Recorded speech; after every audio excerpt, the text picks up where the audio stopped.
Good afternoon everybody and welcome to the stream.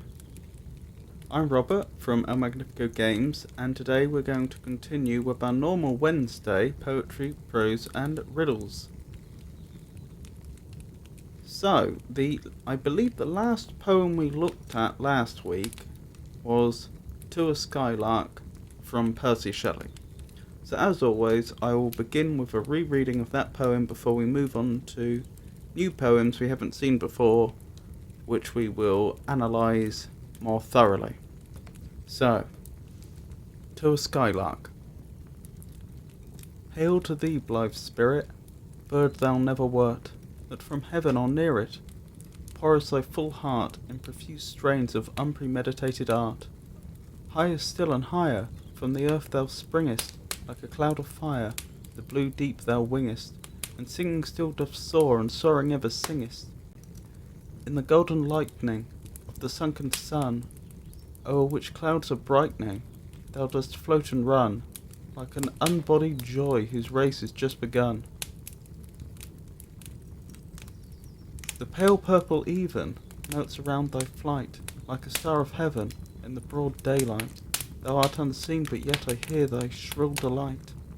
Keen as are the arrows of that silver sphere, whose intense lamp narrows in the white dawn clear, until we hardly see, we feel that it is there, or the earth and air, with thy voices loud, as when night is bare from one lonely cloud, the moon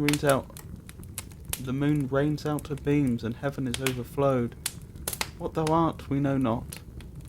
What is most like thee? From rainbow clouds there flows not drop so bright to see, as from thy presence showers a rain of melody. Like a poet hidden in the light of thought, sing hymns unbidden, till the world is wrought to sympathy with hopes and fears it heeded not. Like a high-born maiden in palace tower, soothing her love-laden soul in a secret hour with music sweet as love which overflows her bower. Like a glowworm golden in a dell of dew, scattering beholden in its aerial hue among the flowers and grass which screen it from the view, like a rose embowered in its own green leaves, by warm winds deflowered, till the scent it gives makes faint with too much sweet these heavy-winged thieves. Sound of vernal flowers on the twinkling grass, rain-awakened flowers, all that ever was. Joyous and clear and fresh thy music doth surpass. Teach us, sprite or bird, what sweet thoughts are thine. I have never heard praise of love or wine, that panted forth a flood of rapture so divine. Chorus hymeneal of triumphal chant, matched with thine would be all, but an empty vaunt, a thing wherein we feel there is some hidden want. What objects are the fountains of thy happy strain? What fields or waves or mountains? What shapes of sky or plain? What love of thine own kind? What ignorance of pain? With thy clear keen joyance, languor cannot be. Shadow of annoyance never came near thee. Thou lovest, but never knew love's sad satiety. Waking or asleep, thou of death must deem things more true and deep than we mortals dream. Or how could thy notes flow in such a crystal stream? We look before and after, and pine for what is not. Our sincerest laughter with some pain is fraught. Our sweetest songs are those that tell of saddest thought. Yet if we could scorn, hate, and pride, and fear, if we were things born not to shed a tear, I know not how thy joy we ever should come near. Better than all measures of delightful sound, better than all treasures that in books are found, thy skill to poet were, thou scorner of the ground. Teach me half the gladness that thy brain must know. Such harmonious madness from my lips would flow, the world should listen then, as I am listening now. So that was To a Skylark. Let us move on to Chorus from Hellas. The world's great age begins anew, the golden years return. The earth doth like a snake renew her winter weeds outworn. Heaven smiles and faiths and empires gleam, like wrecks of a dissolving dream. A brighter Hellas rears its mountains, from waves serener far, and new Peneus rolls his fountains against the morning star, where fairer tempests bloom their sleep, young Cyclades on a sunnier deep. A loftier Argo cleaves the main, fraught with a later prize. Another Orpheus sings again, and loves and weeps and dies. New Ulysses leaves once more Calypso for his native shore. Oh, write no more of the tale of Troy, if earth death's scroll must be, nor mix with Laian rage with the joy which dawns upon the free. Although a subtler sphinx renew riddles of death Thebes never knew. Another Athens shall rise, and to remoter time bequeath like sunset to the skies the splendour of its prime, and leave, if naught so bright may live, all earth can take or heaven can give. Saturn and love their long repose shall burst more bright and good than all who fell, than one who rose, than many unsubdued. Not gold, not blood, their altar dowers, but votive tears and symbol flowers. Oh, cease must hate and death return, cease must men kill and die, cease stray not to its dregs the urn of bitter prophecy. The world is weary of the past, and might it die or rest at last.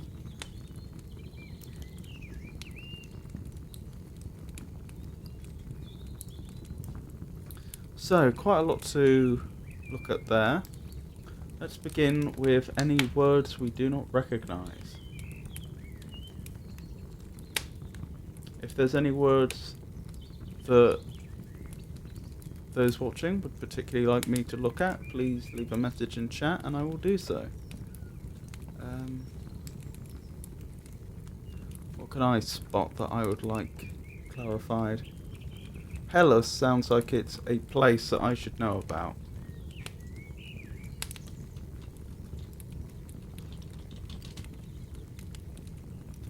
Greece as a whole, as the main name its modern inhabitants know it by.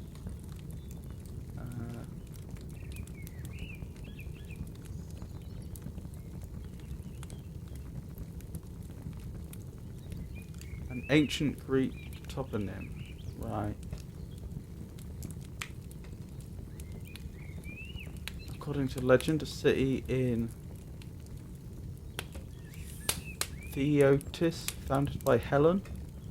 Continental Greece as opposed to the Peloponnese Peninsula and the Greek islands. Named for all the lands inhabited by Hellenes, i.e. all of ancient Greece, including the Greek colonies. Okay. So it's not entirely clear what it's referring to, but generally it sounds like Greece, especially antique Greece. Argo, I believe, is another place. Orpheus was a god. Which god was he?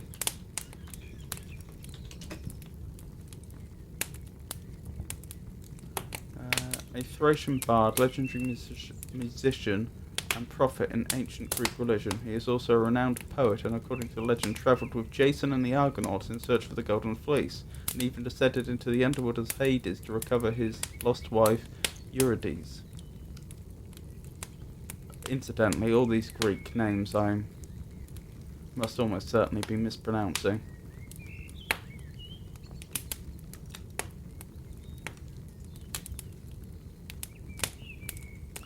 But he wasn't a god then, he was a bard. But a mortal man. Fair enough. New Ulysses. Ulysses is one of the forms of the name... Oh, Odysseus, isn't it? Who was one of the main... He was one of the leaders during the events of the Iliad, if I recall correctly. Ulysses is one form of the Roman name for Odysseus, a hero in ancient Greek literature. Okay, so it's a Latinized variant.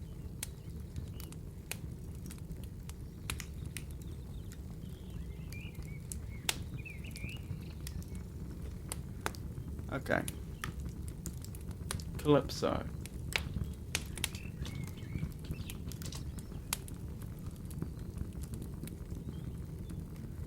Calypso, she who conceals, was a nymph who lived on the island of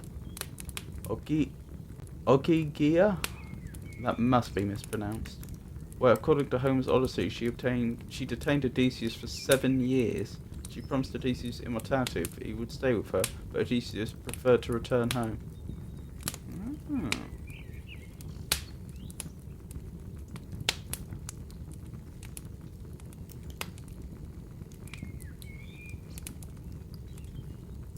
Cyclads. See, a lot of the words I'm looking up are just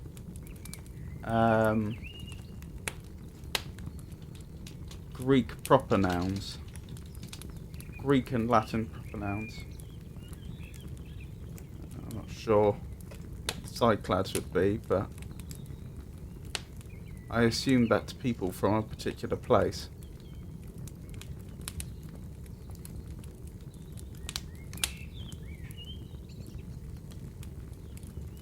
Oh, here we see, a new Ulysses leaves once more, Calypso for his native shore.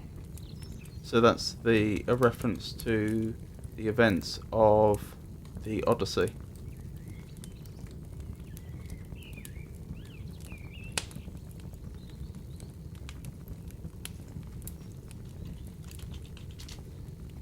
Layan. Huh. somehow I doubt that's what we're looking for. Yeah, it doesn't look like it.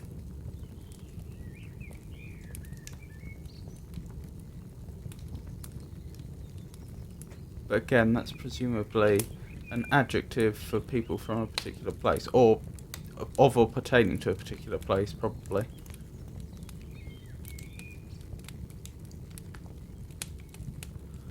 Oh, Thebes.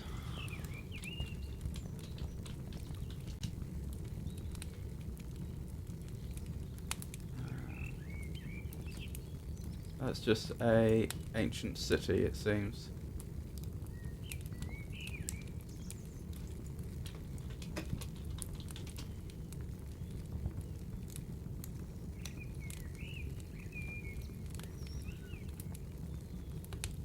Looks that way.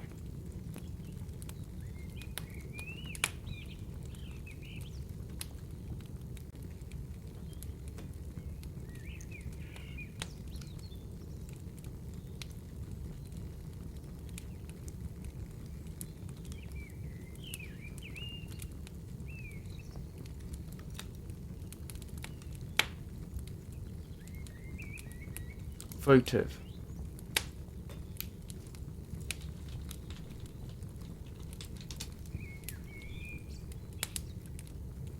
Dedicated or given in fulfillment of a vow or pledge. Of or expressing or symbolizing a vow. But votive tears and simple flowers. Okay, not in gold, not blood. They're altered dowers. Dowers?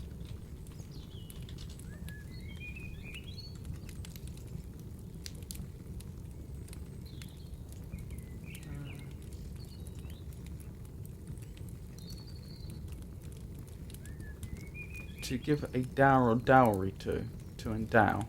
That makes sense. They're altered dowers, but votive tears and simple flowers.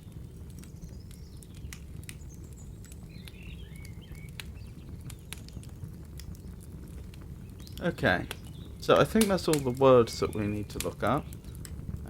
Again, if there's any that you'd particularly like me to look up or discuss, which I haven't already, please leave a message in chat.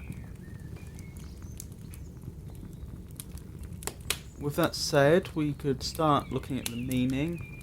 Unfortunately, because I'm not as well versed in Greek mythology as Percy Shelley clearly was, I think a lot of this is being lost on me.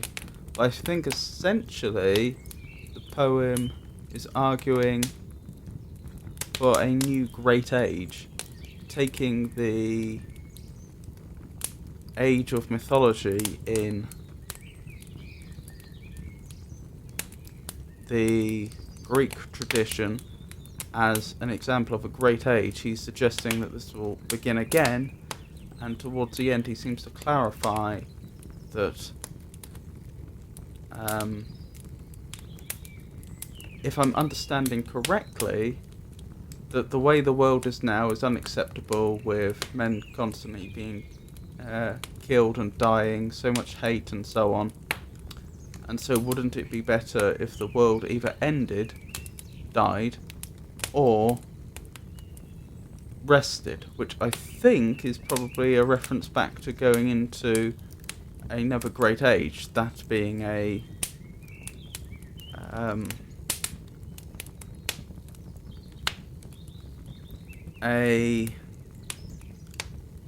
what's the word? Can't think of the right word. Another great age being taken as a state of rest as opposed to how terrible things are now.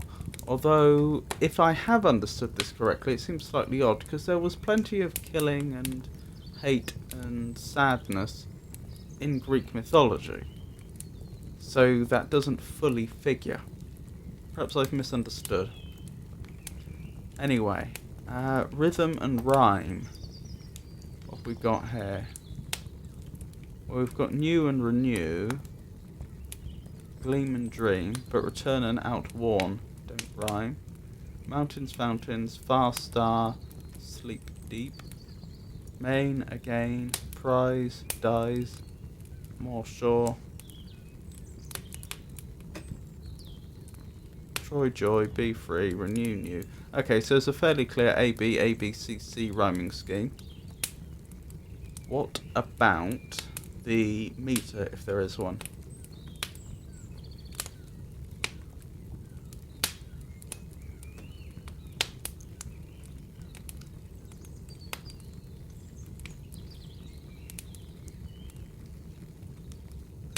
I think it's a ballad.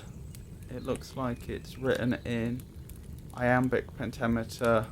Sorry, yeah, it looks like it's written in iambs, alternating between a tetrameter and a trimeter. So, 4 and 3 feet.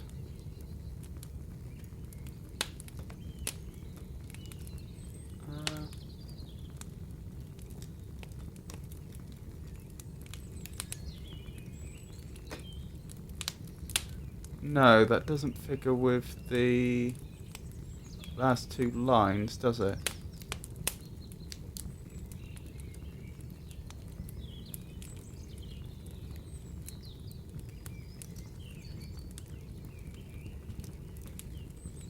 It looks like the final two lines are supposed to be 4 feet each.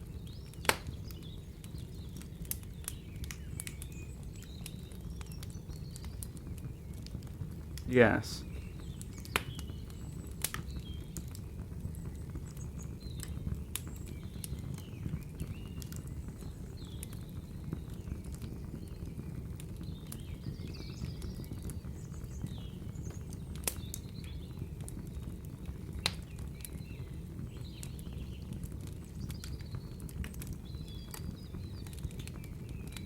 Although I am noticing some lines that appear to have 9 syllables.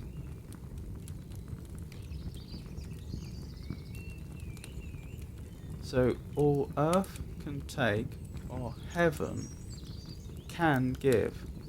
That seems wrong. I wonder if they're thinking that heaven's going to be contracted to a monosyllable.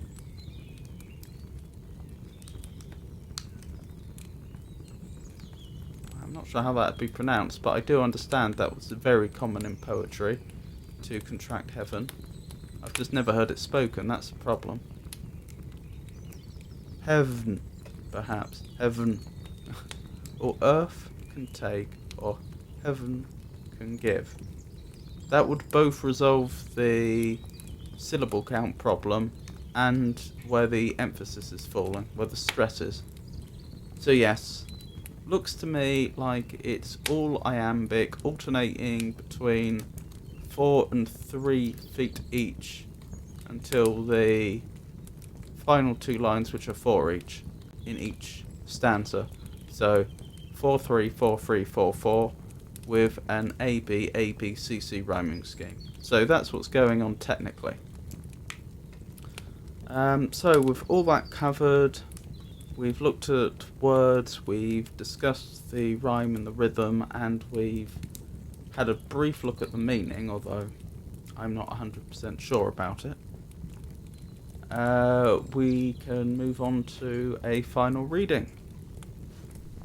Again, if you have any more questions about this poem or anything you'd like to discuss, please leave a message in chat. So,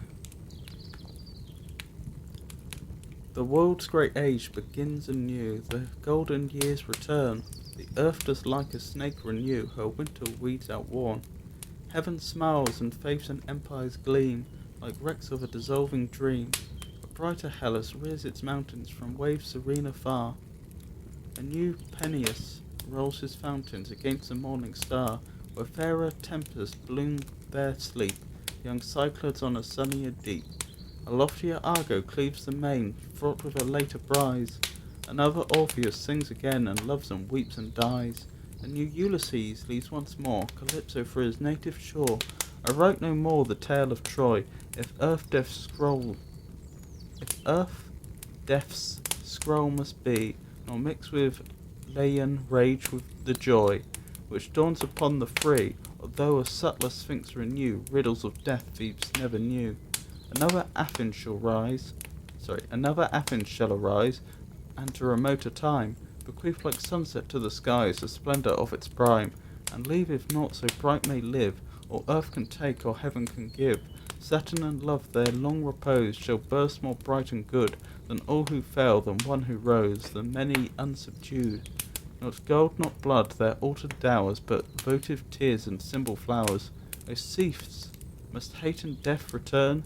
Cease, must men kill and die? Cease, drain not to its dregs the urn of bitter prophecy. The world is weary of the past. O might it die or rest at last.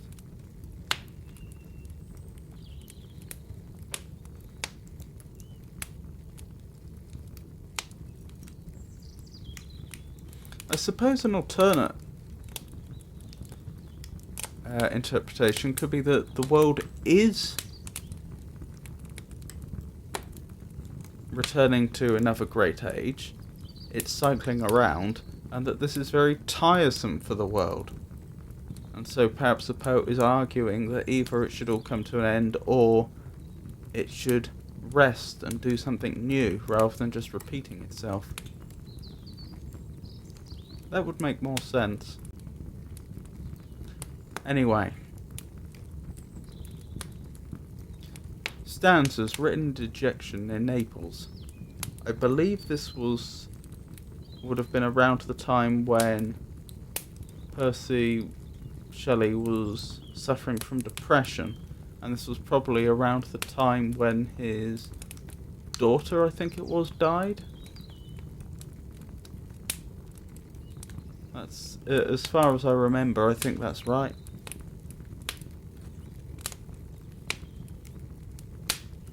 So where were we? Stanzas written in dejection in Naples. The sun is warm, the sky is clear, the waves are dancing fast and bright.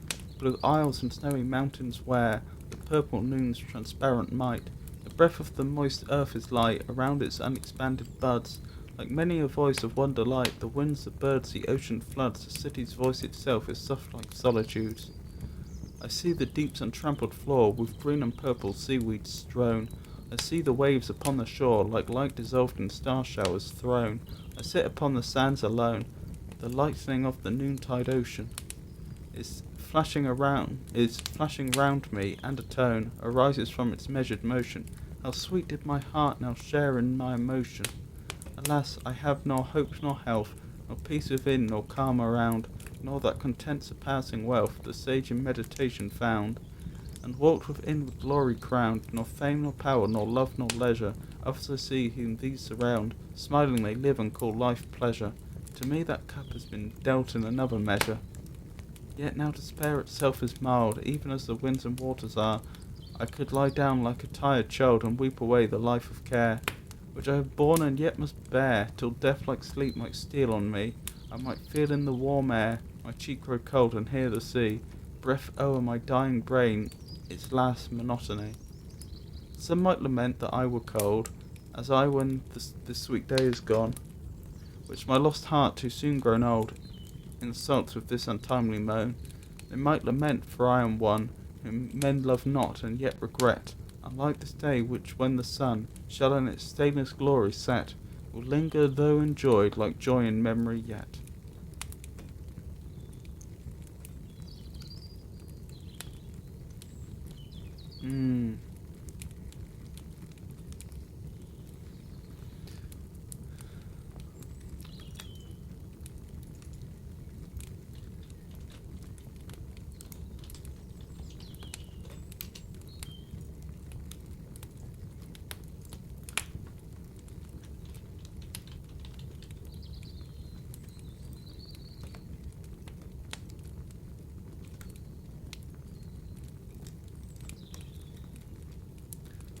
So, according to Wikipedia, after travelling some months through France and Italy, Shelley left Mary and baby Clara at Bagni di Lucca, which I must be mispronouncing, in today's Tuscany, while he travelled with Claire to Venice to see Byron and make arrangements for visiting Allegra. Byron invited the Shelleys to stay at his summer residence at Este, and Shelley urged Mary to meet him there. Clara became seriously ill on the journey and died on the 24th of September in Venice. Following Clara's death, Mary fell into a long period of depression and emotional estrangement from Shelley.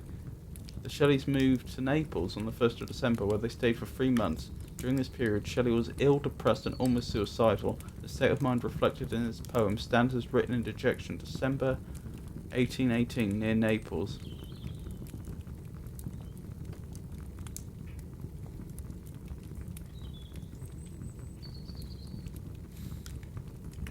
So yes.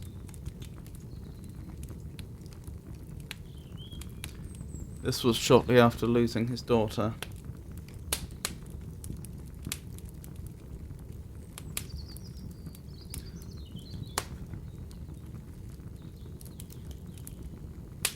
I did want to double check as far as words are concerned. Where was it? Lightning.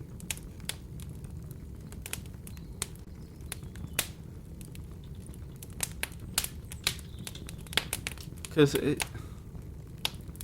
the noontide ocean doesn't have lightning, so I wonder if that actually means what we would think of as lighting. A flash of light produced by short duration high voltage discharge of electricity within a cloud, between clouds, or between a cloud and the earth. A discharge of this kind, anything that moves very fast. Obsolete form of lightning. The act or result of making something light or lighter. Oh, of course it would be. As in causing something to lighten. Okay, so we have lighting, which would mean what the light of an area looks like. We have lightning, which would be the sparks of electricity that travel from the clouds to the ground, or the reverse. Lightning can travel in both directions.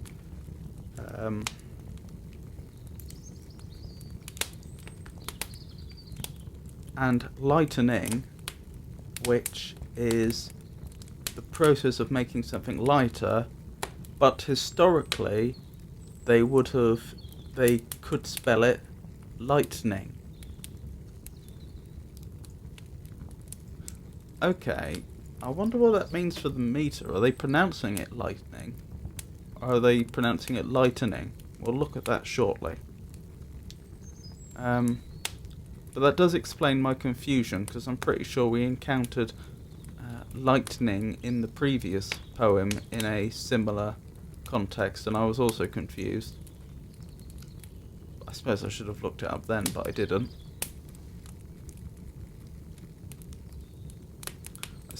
I sit upon the sands alone, the lightning of the noontide ocean is flashing round me, and a tone arises from its measured motion. See, that does sound a lot more like he means lighting to me, because you can imagine the sun reflecting off the ocean, creating those very watery reflections that you get, that seem to bounce and flicker.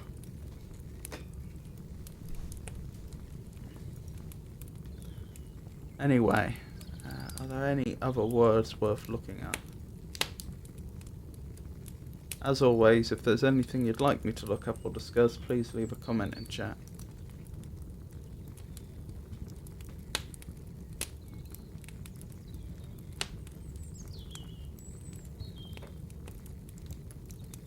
I don't think there's anything else to look up.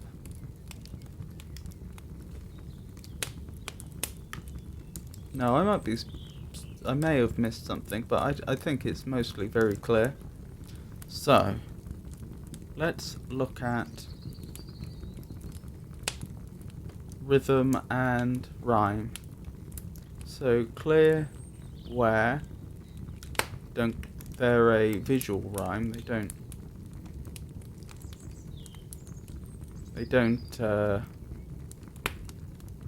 rhyme by sound, but bright and might do.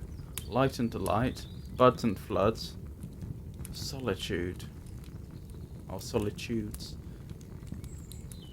Floor, shore, strown, thrown, alone, tone, ocean, motion, emotion.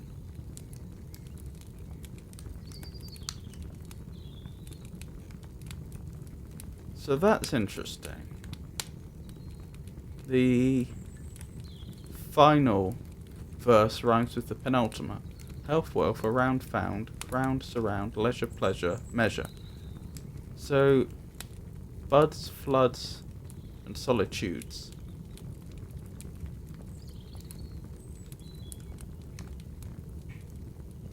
That's odd, because I doubt they pronounced it solid tuds.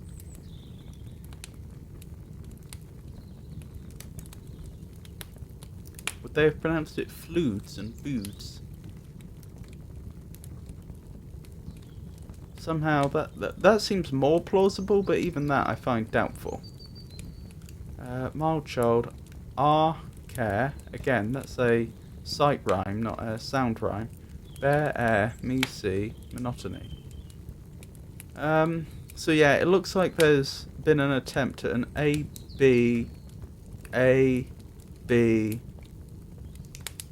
C, D, D rhyming scheme, although it's not consistent.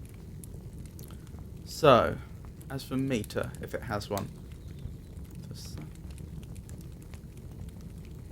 The first verse is clearly iambic tetrameter. As is the second.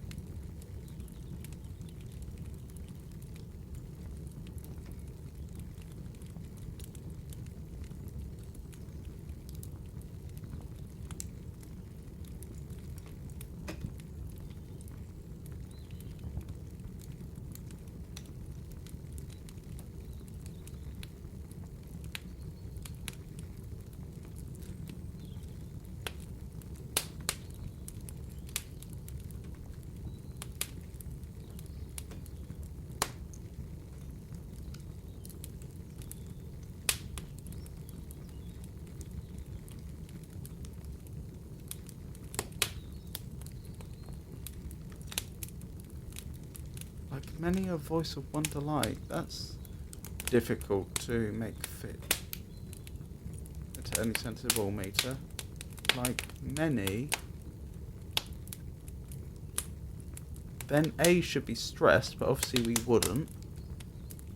So let's substitute. If we substitute a Pyrrhic there, then the next one we have to put emphasis on is of, which also doesn't work. Okay. Naively, what would it be? Like many, a voice of one delight. Or it should obviously be delight.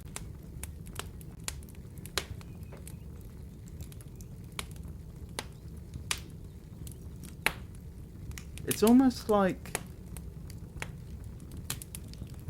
It's almost as though...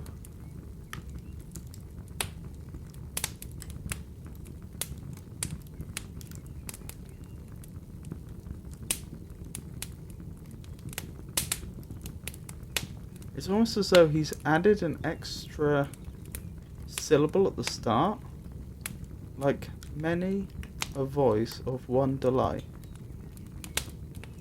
That works. If we just add an extra unstressed syllable to the start, that works. But that's an odd thing to do. The only other way I could think of making it work is if he's turned many into a monosyllable. Which would also seem strange. Like, men a voice of one delight. I mean, that's perfect iambic tetrameter, but...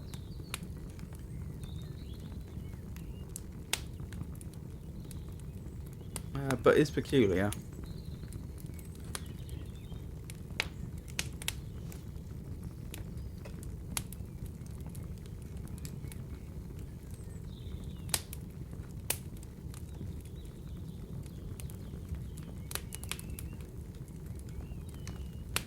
Oh, and the final line is... Sorry, the final line of the stanza is iambic hexameter, I think.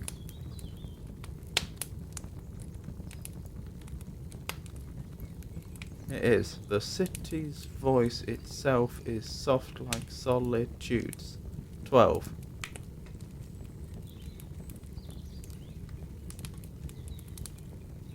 I'm guessing we'll see the same in the next stanza. How sweet did any heart now share in my emotion?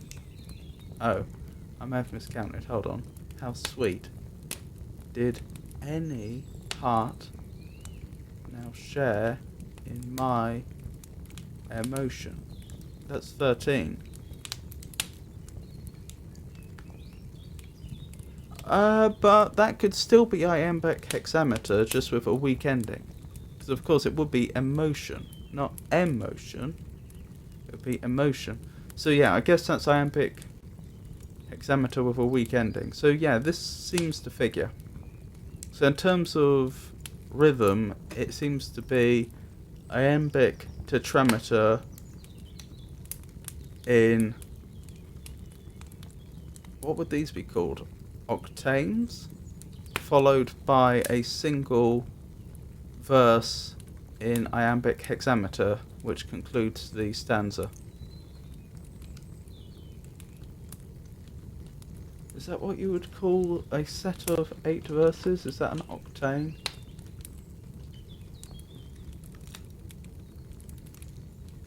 Octrain, maybe? No. Well, 4 is a quatrain, isn't it?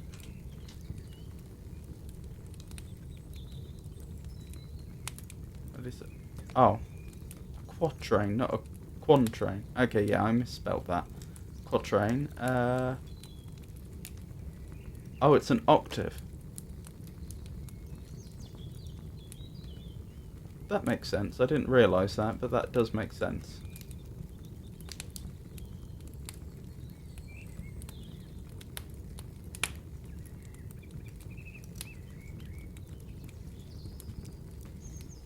What would 9 be? A nonane? Sorry, I'm getting a bit distracted here.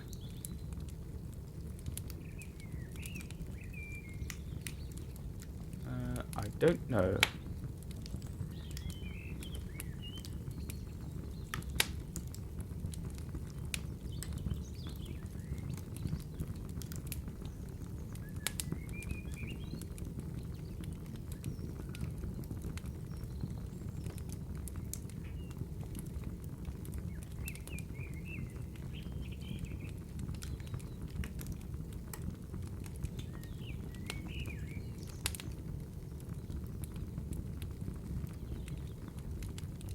Oh, there's an octet, but that's not...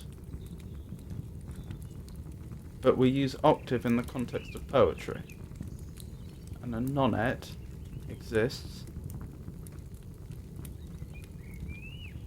but this doesn't have a poetic use defined for it.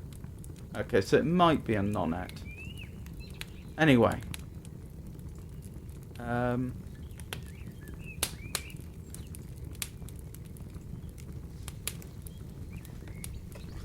That would be consistent with sestet and septet, nonet. Anyway, as I was saying, back to the poem. So we've looked at the rhyme and the rhythm, the meter in this case. We've looked at any words we don't know. Oh my goodness, did I not update the... Oh, sorry about this.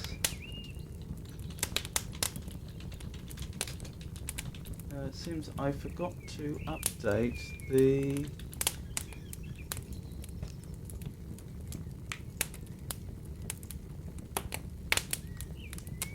stream description. I'm sure that's going to be frustrating for some people. Let me very quickly fill it in.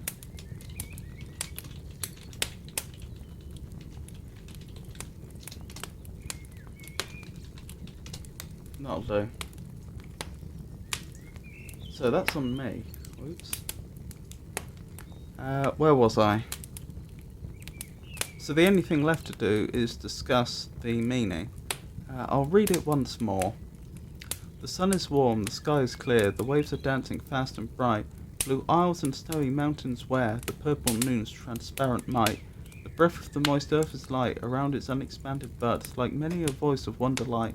The winds, the birds, the ocean floods, the city's voice itself is soft like solitudes. I see the deep's untrampled floor, with green and purple seaweed strewn. I see the waves upon the shore, like light dissolving in star showers thrown. I sit upon the sands alone. The light... Oh, I was going to check this line, wasn't I? Hold on. I want to infer how they're pronouncing it. The lighting of the noontide ocean. Yeah, I don't think they're pronouncing it lightening. I think they're pronouncing it lighting. The lightening of the noontide ocean. Yeah, that must be lighting. Anyway, let me start that stanza again. I see the deep's untrampled floor, with green and purple seaweed strewn. I see the waves upon the shore, like light dissolved in star showers thrown. I sit upon the sands alone, the lighting of the noontide ocean is flashing round me, and a tone arises from its measured motions. How sweet did any heart now share in my emotion! Alas, I have nor hope nor health, nor peace within nor calm around, nor that content surpassing wealth the sage in meditation found, and walked with inward glory crowned. Nor fame nor power, nor love nor leisure, others I see whom these surround, smiling they live and call life pleasure. To me that cup has been dealt in another measure, yet now despair itself is mild, even as the winds and waters are. I could lie down like a tired child and weep away the life of care, which I have borne and yet must bear, till death like sleep might steal on me, and I might feel in the warm air my cheek grow cold and hear the sea breath o'er my dying brain its last monotony. Some might lament that I were cold, as I when this sweet day is gone, which my lost heart too soon grown old, insults with this untimely moan. They might lament, for I am one whom men love not, and yet regret, unlike this day, which, when the sun shall in its stainless glory set, will linger though enjoyed like joy in memory yet. So he seems to be describing, I would suggest, a state of depression, having much natural beauty around him, and you would assume means to survive, since if he didn't have that, you'd think he would mention it, and yet he can't find joy in it.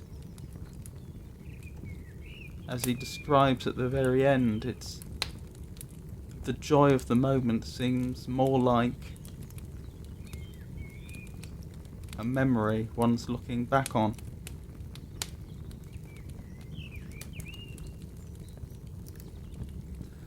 Like a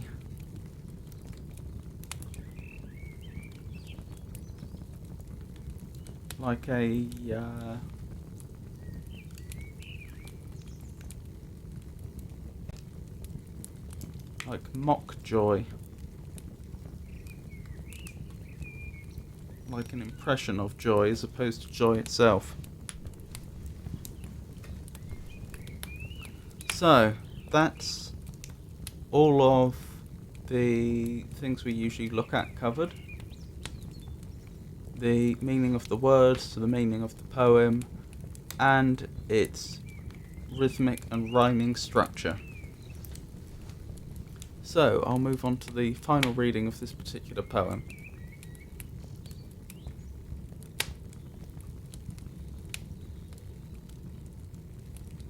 Stanzas written in dejection near Naples. The sun is warm, the sky is clear, the waves are dancing fast and bright. Blue isles and snowy mountains wear the purple noon's transparent might. The breath of the moist earth is light, around its unexpanded buds, like many a voice of one delight. The winds, the birds, the ocean floods, the city's voice itself is soft like solitudes. I see the deep's untrampled floor, with green and purple seaweed strewn. I see the waves upon the shore, like light dissolved in star showers thrown. I sit upon the sands alone. The lighting of the noontide ocean is flashing round me, and a tone arises from its measured motion. How sweet did any heart now share in my emotion! Alas, I have nor hope nor health, nor peace within nor calm around, nor that content surpassing wealth the sage in meditation found, and walk with inward glory crowned, nor fame nor power, nor love nor leisure. Others I see whom these surround, smiling they live and call life pleasure. To me that cup has been dealt in another measure, yet now despair itself is mild, even as the winds and waters are. I could lie down like a tired child, and weep away the life of care, which I have borne and yet must bear, till death-like sleep might steal on me, and I might feel in the warm air my cheek grow cold, and hear the sea breathe o'er my dying brain its last monotony. Some might lament that I were cold, as I when this sweet day is gone, which my lost heart, too soon grown old, consults with this untimely moan. They might lament, for I am one whom men love not, and yet regret, unlike this day, which when the sun shall in its stainless glory set, will linger, though enjoyed, like joy in memory yet. So we move on to the Indian Serenade.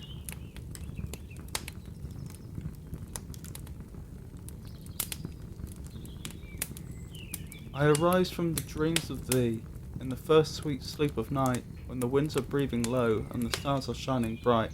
I arise from the dreams of thee, and a spirit in my feet have led me, who knows how, to thy chamber window sweet. The wandering airs they faint, on the dark the silent stream, and the champak's odour fail, like sweet thoughts in a dream. The nightingale's complaint, it dies upon her heart, and I must on thine, O beloved, as thou art. O lift me from the grass, I die, I faint, I fail. Let thy loving kisses rain on my lips and eyelids pale. My cheek is cold and white, alas, my heart beats loud and fast. Oh, press it to thine own again, where it will break at last. Interesting. On a cursory examination, I don't see many words to look up. Of course, if there's any words you'd particularly like me to look at, as always, leave a comment. I wouldn't mind knowing what a champak is, though.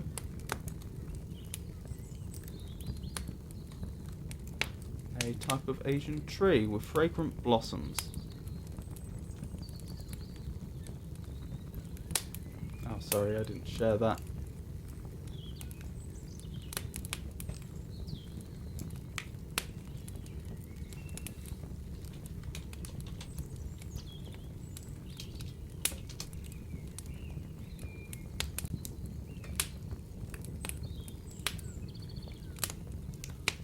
Interesting. Not what we're looking for, though. So, those are the blossoms of a champak, it would appear. Native to India.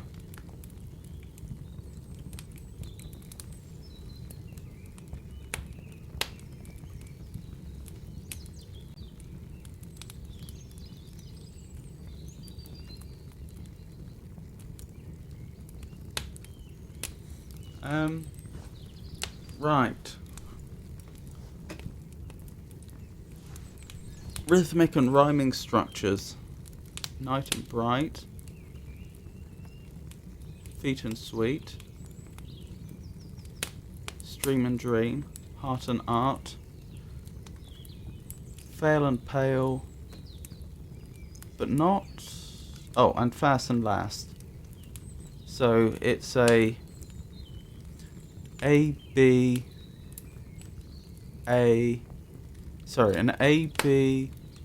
C, B rhyming structure. That's right.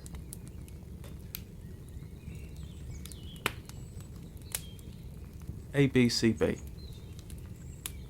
Right, is there a meter?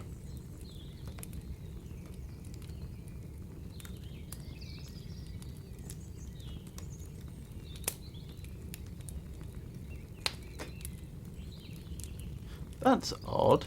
There's only 7 syllables on the first line. Not that there aren't meters that do that, but it's unexpected.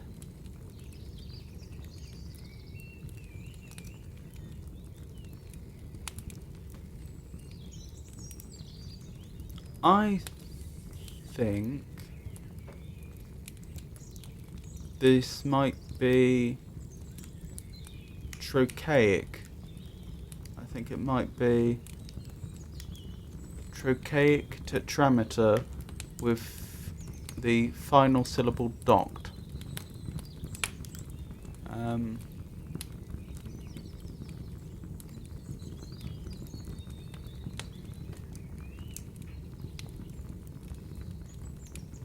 That's catalectic subtraction, isn't it?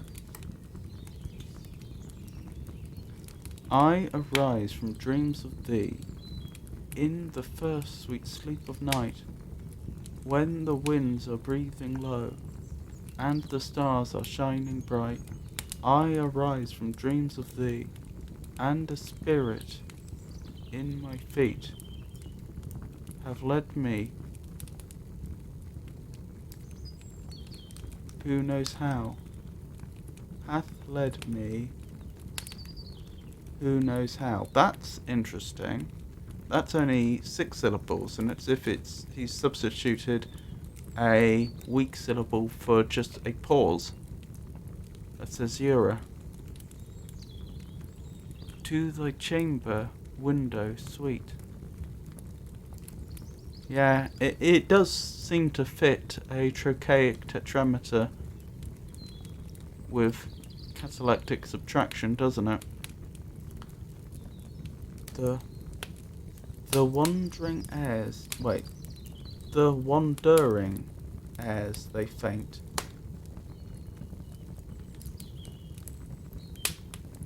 On the dark, the silent stream, and the champak's odors. Wait, and the champak's odors fail. Oh, that does work, doesn't it? And the champak's odors fail, like sweet thoughts in a, like sweet thoughts in a dream. That doesn't work.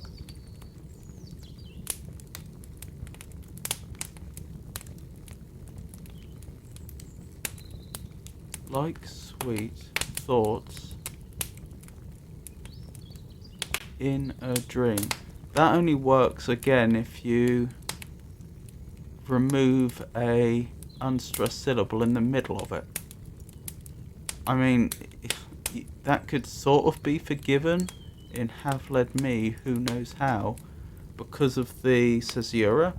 It still strikes me as an unusual thing to do. I can't think of any other poem I know that does that.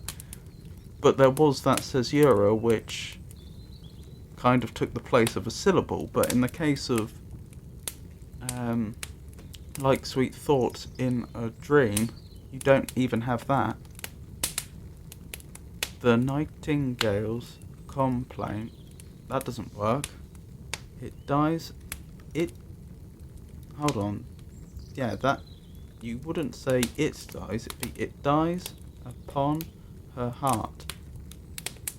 It dies upon her heart. That's 6. The nightingale's complaint. Yeah, that works better with iams. Like sweet... No, like sweet thoughts in a dream.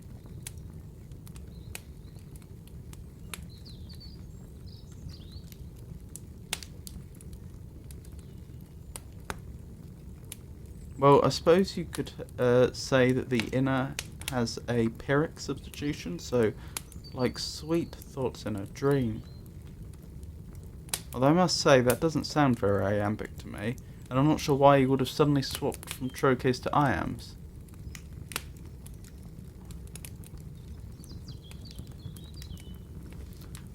Oh, beloved as thou art. Oh has got to be stressed, surely. Oh, beloved as thou art.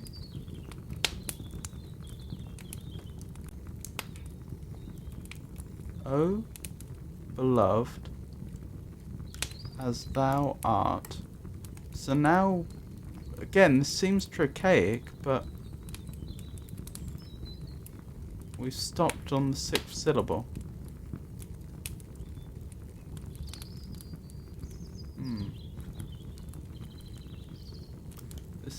fully figuring, is it?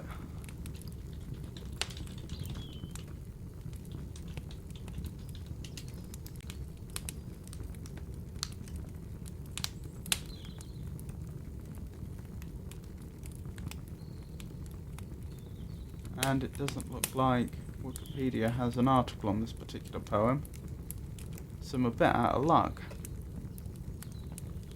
Let's look at the final stanza.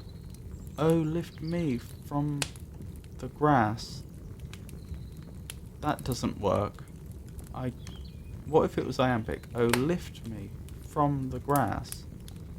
That's slightly better.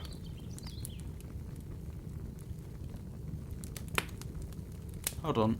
So if that wasn't stressed, oh, beloved, as thou art, that doesn't work. Oh, beloved, as thou art, that works better. I die, I faint, I fail. I die, I faint, I fail. It could be either, couldn't it? But I think iams work better. I die, I faint, I fail. Is there any possibility that some of these up here were just iambic with a trochaic substitution at the start? I arise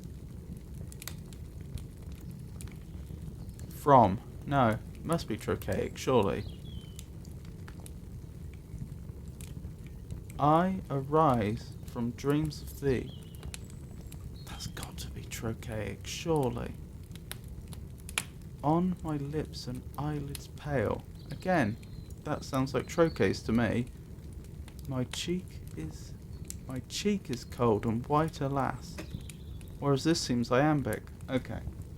I think I'm going to have to throw in the towel on this one. I can't figure out what's going on here.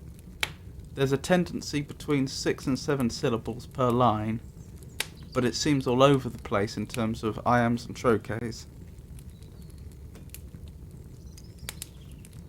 So I can't give much insight into its meter or rhythmic structure.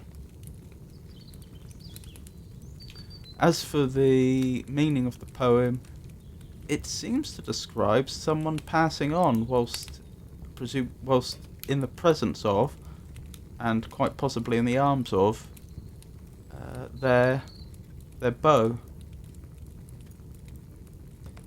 Whether there's a deeper meaning, which I'm missing, a conceit, whereby their actual death is just an analogy for something else, I'm not sure. But at face value, it seems to be about one's death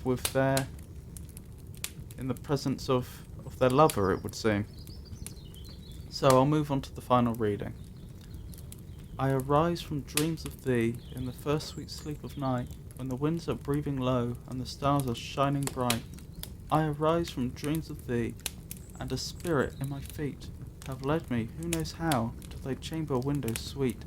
The wandering airs they faint on the dark, the silent stream, and the champak's odours fail like sweet thoughts in a dream. The nightingale's complaint, it dies upon her heart, as I must on thine, O beloved as thou art. O lift me from the grass, I die, I faint, I fail. Let thy love in kisses rain on my lips and eyelids pale. My cheek is cold and white, alas, my heart beats loud and fast. Oh, press it to thine own again, where it will break at last. I do wonder if I'm wrong about the meaning as well. I just get the impression there's something else going on here which is just going over my head. Oh well. Let's just move on.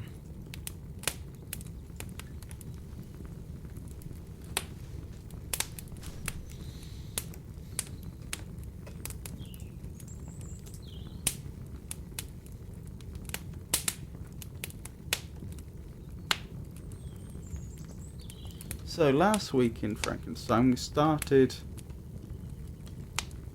on chapter 2. In chapter 2, we learn that Victor had an altogether happy childhood. Upon the birth of a second son, Victor's junior by 7 years, the Frankensteins fixed themselves in a house near Bellerive, though still possessing a house in Geneva. Victor united himself in the bonds of the closest friendship to Henry Clerval, the son of a merchant of Geneva. Henry was deeply read in books of chivalry and romance, composed heroic songs, and began to write many a tale of enchantment and knightly adventure. Victor became obsessed with classical works on natural philosophy, not yet realizing how obsolete they were. Eventually, after an event involving an old and beautiful oak being blasted by lightning, and an explanation of electricity and galvanism given by a visiting natural philosopher prompted by said tree's destruction, Victor fell out of love with his previous obsession, which seemed much at odds with what he had just heard. Abandoning natural history and all its progeny as a deformed and abortive creation. So,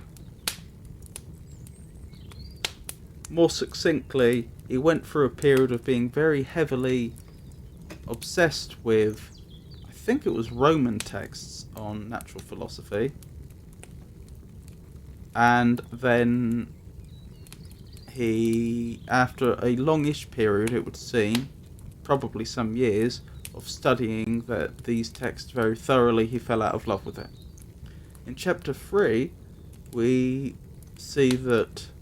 find out that Victor's mother has succumbed to scarlet fever after treating Elizabeth for the same illness, who survives. Victor enters the University of Ingolstadt and meets the professors. Mr. Kremp, professor of natural philosophy, seems an uncouth man with a repulsive countenance. He heavily ridicules Victor when Victor mentions the names of the ancient authors he studied.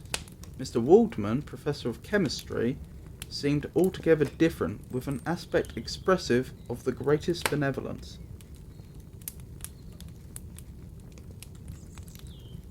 Rather than ridicule Victor for his reading, he pointed out that those men whose works he had read provided the foundation for all future inquiry, and that through the pioneering they had performed, they had made the task easier for all those who would precede them. In chapter 4, we find that Victor is applying himself arduously to his studies, and appears to progress very rapidly. He begins to ask himself about the nature of life itself, and applies himself to the study of the human frame and that of other animals, as well as to the study of decay and corruption. Eventually, he succeeds in discovering the cause of generation and life, and becomes capable of bestowing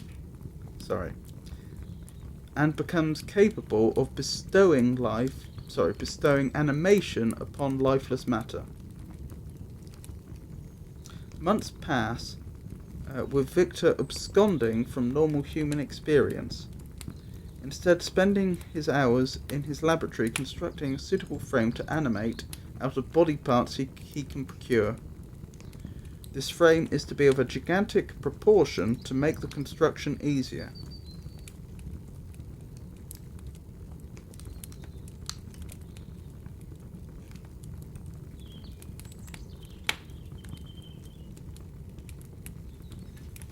So that's where we're up to.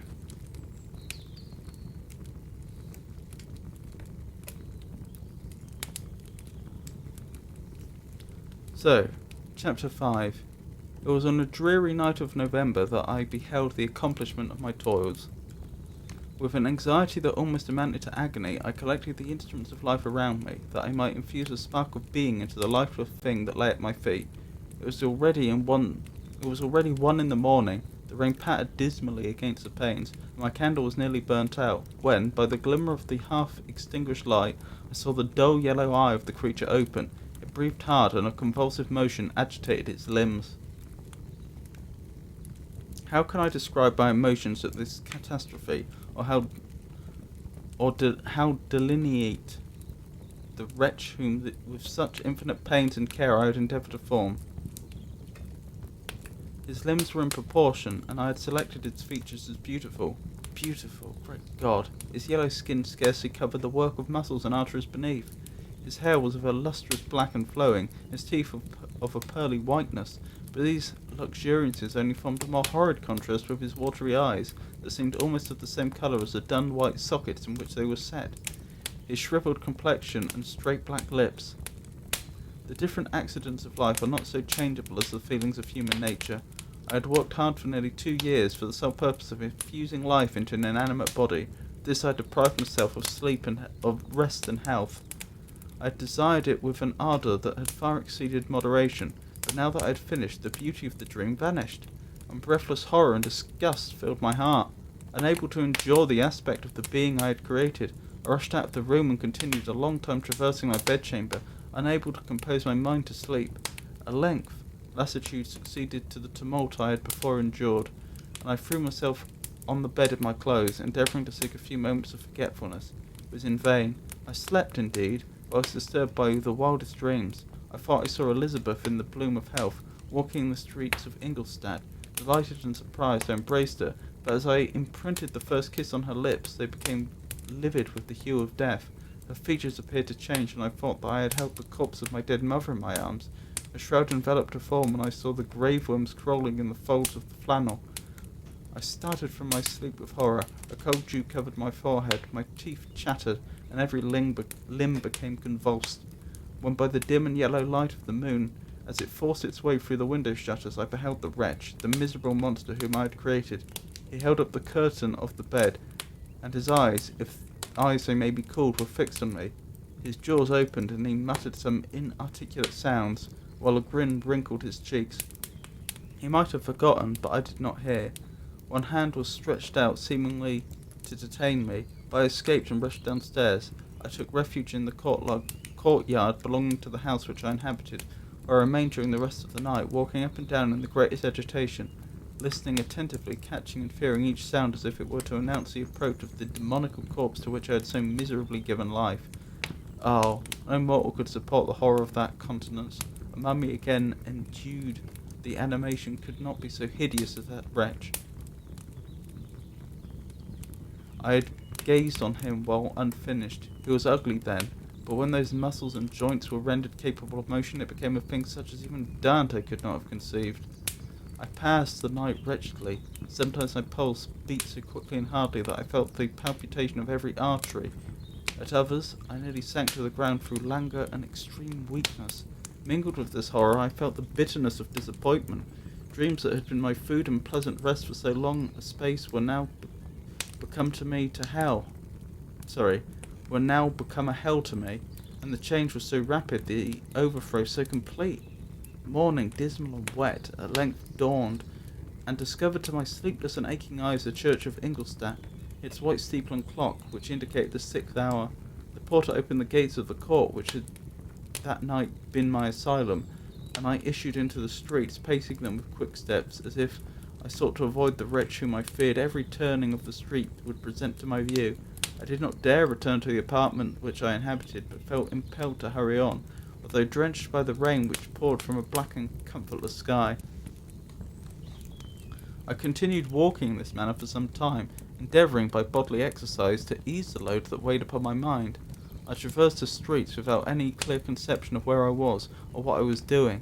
My heart palpitated in the sickness of fear, and I hurried on with irregular steps, not daring to look about me. Like one who on a lonely road doth walk in fear and dread, and having once turned round walks on, and turns no more his head, because he knows a frightful fiend doth close behind him tread. I feel like I've read that before.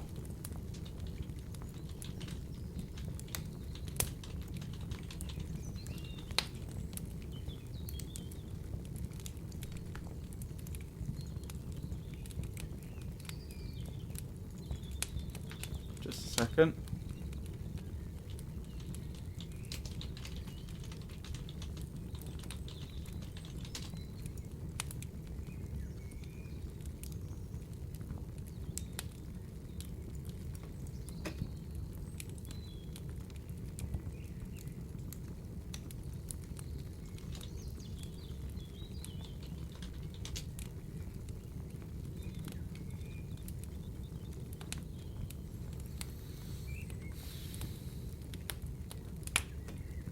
It appears it's from The Rime of the Ancient Mariner by Samuel Taylor Coleridge.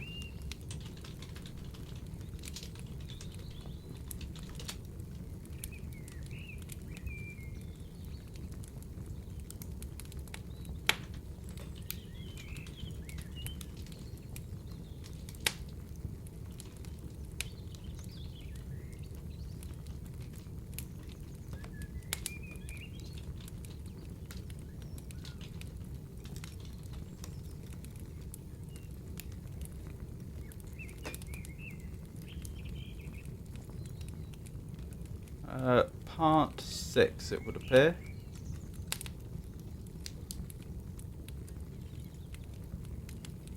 So that's where it's from. Anyway, where was I?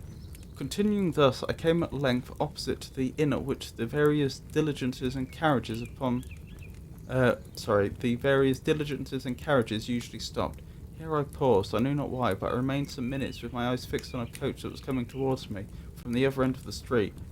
As it drew nearer, I observed that it was the Swiss diligence. It stopped just where I was standing, and on the door being opened, I perceived Henry Clerval, who, on seeing me, instantly sprang out. "My dear Frankenstein," exclaimed he, "how glad I am to see you! How fortunate that you should be here at the very moment of my alighting!" Nothing could equal my delight on seeing Clerval. His presence brought back to my thoughts my father, Elizabeth, and all those scenes of home so dear to my recollection. I grasped his hand, and in a moment forgot my horror and misfortune. I felt suddenly, and for the first time during many months, calm and serene joy. I welcomed my friend, therefore, in the most cordial manner, and we walked towards my college. Clerval continued talking for some time about our mutual friendship, and his own good fortune in being permitted to come to Ingolstadt. "You may easily believe," said he, "how great was the difficulty to persuade my father that all necessary knowledge was not comprised in the noble art of bookkeeping, and indeed I believe I left him incredulous to the last, for his constant answer to my unwearied entreaties was the same as that of the Dutch schoolmaster in the Vicar of Wakefield. I have 10,000 florins a year without Greek. I eat heartily without Greek. But his affection for me at length overcame his dislike of learning, and he permitted me to undertake a voyage of discovery to the land of knowledge. It gives me the greatest delight to see you, but tell me how you left my father, brothers, and Elizabeth." "Very well, and very happy, only a little uneasy that they hear from you so seldom. By the by, I mean to lecture you a little upon their account myself. But, my dear Frankenstein," continued he, stopping short and gazing full in my face, "I did not before remark how very ill you appear, so thin and pale. You look as if you had been watching for several nights." "You have guessed right. I have lately been so deeply engaged in one occupation that I have not allowed myself sufficient rest, as you see. But I sincerely hope, that all these employments are now at an end, and that I am at length free. I trembled excessively. I could not endure to think of, and far less to allude to, the occurrences of the preceding night. I walked with a great pace, and we soon arrived at my college. I then reflected, and the thought made me shiver, that the creature whom I had left in my apartment might still be there, alive and walking about. I dreaded to behold this monster, but I feared still more that Henry should see him. Entreating him, therefore, to remain a few minutes at the bottom of the stairs, I darted upwards towards my room. My hand was already on the lock of the door before I recollected myself. I then paused, and a cold shiver came over me. I threw the door forcibly open, as children are accustomed to do when they expect a spectre to stand in waiting for them on the other side, but nothing appeared. I stepped fearfully in. The apartment was empty, and my bedroom was also freed from its hideous guest. I could hardly believe that so great a good fortune could have befallen me. When I became assured that my enemy had indeed fled, I clapped my hands with joy and ran down to Clerval. We ascended into my room, and the servant presently brought breakfast, but I was unable to contain myself. It was not joy only that possessed me. I felt my flesh tingle with excessive sensitiveness, and my pulse beat rapidly. I was unable to remain for a single instant in the same place. I jumped over the chairs, clapped my hands, and laughed aloud. Clerval at first attributed my unusual spirits to joy in his arrival, but when he observed me more attentively, he saw a wildness in my eyes for which he could not account. My loud, unrestrained, heartless laughter frightened and astonished him. "My dear Victor," cried he, "what, for God's sake, is the matter? Do not laugh in that manner. How ill you are! What is the cause of all this?" "Do not ask me," cried I, putting my hands before my eyes, for I thought I saw the dreaded spectre glide into the room. He can tell. Oh, save me, save me. I imagined that the monster seized me. I struggled furiously and fell down in a fit. Poor Clerval, what must have been his feelings? A meeting which he anticipated with such joy so strangely turned to bitterness. For I was not the witness of his grief, for I was lifeless and did not recover my senses for a long, long time. This was the consummate of a fervous fever. This was the commencement of a nervous fever, which confined me for several months. During all that time, Henry was my only nurse. I afterward learned that, knowing my father's advanced age and unfitness for so long a journey, and how wretched my sickness would make Elizabeth, he spared them the grief by concealing the extent of my disorder. He knew that I could not have a more kind and attentive nurse than himself, and firm in the hope he felt of my recovery, he did not doubt that, instead of doing harm, he performed the kindest action that he could towards them. But I was in reality very ill, and surely nothing but the unbounded and unremitting attentions of my friend could have restored me to life. The form of the monster on whom I had bestowed existence was forever before my eyes, and I raved incessantly concerning him. Doubtless my words surprised Henry. He at first believed them to be the wanderings of my disturbed imagination, but the pertinacity with which I continually recurred to the same subject persuaded him that my disorder indeed owed its origin to some uncommon and terrible event. By very slow degrees, and with frequent relapses that alarmed and grieved my friend, I recovered. I remember the first time I became capable of observing outward objects with any kind of pleasure. I perceived that the fallen leaves had disappeared, and that the young buds were shooting forth from the trees that shaded my window. It was a divine spring, and the season contributed greatly to my convalescence. I felt also sentiments of joy and affection revive in my bosom. My gloom disappeared, and in a short time I became as cheerful as before I was attacked by the fatal passion. Dearest Clerval, exclaimed I, how kind, how very good you are to me. This whole winter, instead of being spent in study, as you promised yourself, has been consumed in my sick room. How shall I ever repay you? I feel the greatest remorse for the disappointment of which I have been the occasion, but you will forgive me. You will repay me entirely if you do not discompose yourself, but get well as fast as you can, and since you appear in such good spirits, I may speak to you on one subject, may I not? I trembled. One subject. What could it be? Could he allude to an object on whom I dared not even think? Compose you, said Clerval, who observed my change of colour. I will not mention it if it agitates you, but your father and cousin will be very happy if they received a letter from you in your own handwriting. They hardly know how ill you have been, and are uneasy at your long silence. Is that all, my dear Henry? How could you suppose that my first thought would not fly towards those dear, dear friends whom I love, and who are so deserving of my love? If this is your present temper, my friend, you will perhaps be glad to see a letter that has been lying here some days for you. It is from your cousin, I believe, by which he would presumably mean Elizabeth. Clerval then put the following letter into my hands. It was from my own Elizabeth. My dearest cousin, you have been ill, very ill, and even the constant letters of dear kind Henry are not sufficient to reassure me on your account. You are forbidden to write, to hold a pen. Yet one word from you, dear Victor, is necessary to calm my apprehensions. For a long time I have thought that each post would bring this line, and my persuasions have restrained my uncle from undertaking a journey to Ingolstadt. I prevented his encountering the inconveniences and perhaps dangers of so long a journey. Yet how often have I regretted not being able to perform it myself? I figure to myself that the task of attending on your sickbed has devolved on some mercenary old nurse, who could never guess your wishes, nor minister them with the care and affection of your poor cousin. Yet that is over now. Clerval writes that indeed you are getting better. I eagerly hope that you will confirm this intelligence soon in your own handwriting. Get well, and return to us. You will find a happy, cheerful home, and friends who love you dearly. Your father's health is vigorous, and he asks but to see you, but to be assured that you are well, and not a care will ever cloud his benevolent countenance. How pleased you would be to remark the improvement of our Ernest. He is now 16 and full of activity and spirit. He is desirous to be a true Swiss, and to enter into foreign service, but we cannot part with him, at least until his elder brother return to us. My uncle is not pleased with the idea of a military career in a distant country, but Ernest never had your powers of application. He looks upon study as an odious fetter.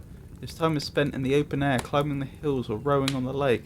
I fear that he will become an idler unless we yield the point, and permit him to enter on the profession which he has selected. Little alteration, except the growth of our dear children, has taken place since you left us. The blue lake and snow-clad mountains, they never change. And I think our placid home and our contented hearts are regulated by the same immutable laws. My trifling occupations take up my time and amuse me, and I am rewarded for my exertions by seeing none but happy, kind faces around me. Since you left us, but one change has taken place in our little household. Do you remember on what occasion Justine Moritz entered our family? Probably you do not. I will relate her history, therefore, in a few words. Madame Moritz, her mother, was a widow with 4 children, of whom Justine was the third. This girl had always been the favourite of her father, but, for a strange perversity, her mother could not endure her, and after the death of M. Moritz, treated her very ill. My aunt observed this, and when Justine was 12 years of age, prevailed on her mother to allow her to live at our house. The republican institutions of our country have produced simpler and happier manners than those which prevail in the great monarchies that surround it. Hence there is less distraction between the several classes of its inhabitants, and the lower orders, being neither so poor nor so despised, their manners are more refined and moral. A servant in Geneva does not mean the same thing as a servant in France and England. Justine thus received in her family learned the duties of a servant, a condition which, in our fortunate country, does not include the idea of ignorance and sacrifice of the dignity of a human being. Justine, you may remember, was a great favourite of yours, and I recollect you once remarked that if you were in an ill humour, one glance from Justine would dissipate it, for the same reason that Ariosto gives concerning the beauty of Angelica. She looked so frank-hearted and happy. My aunt conceived a great attachment for her, for which she was induced to give her an education superior to that which she had first intended. This benefit was fully repaid. Justine was the most grateful little creature in the world. I do not mean that she made any professions. I never heard one pass her lips, but you could see by her eyes that she almost adored her protectress. Although her disposition was gay and in many respects inconsiderate, yet she paid the greatest attention to every gesture of my aunt. She thought of the model of all accidents and endeavoured to imitate her phraseology and manners, so that even now she often reminds me of her. When my dearest aunt died, everyone was too much occupied in their own grief to notice poor Justine, but attended her during her illness with the most anxious affection. Poor Justine was very ill, but other trials were reserved for her. One by one her brothers and sisters died, and her mother, with the exception of her neglected daughter, was left childless. The conscience of the woman was troubled. She began to think that the death of her favourite was a judgment from heaven to chastise her partiality. She was a Roman Catholic, and I believe her confessor confirmed the idea which she had conceived. Accordingly, a few months after your departure for Ingolstadt, Justine was called home for her repentant mother. Poor girl, she wept when she quitted our house. She was much altered since the death of my aunt. Grief had given softness and a winning mildness to her manners, which had before been remarkable for vivacity. Nor was her residence at her mother's house of a nature to restore her gaiety. The poor woman was very vacillating in her repentance. Vacillating. Does that mean going back and forth?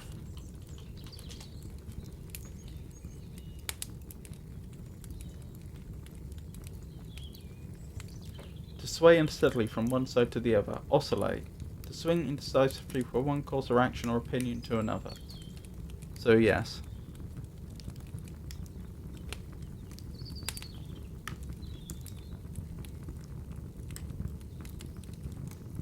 She sometimes begged Justine to forgive her unkindness, but much oftener accused her of having caused the death of her brothers and sisters.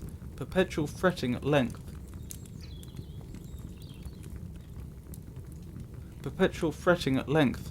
threw Madame Moritz into a decline, which at first increased her irritability, but she is now at peace forever. She died on the first approach of cold weather, at the beginning of this last winter.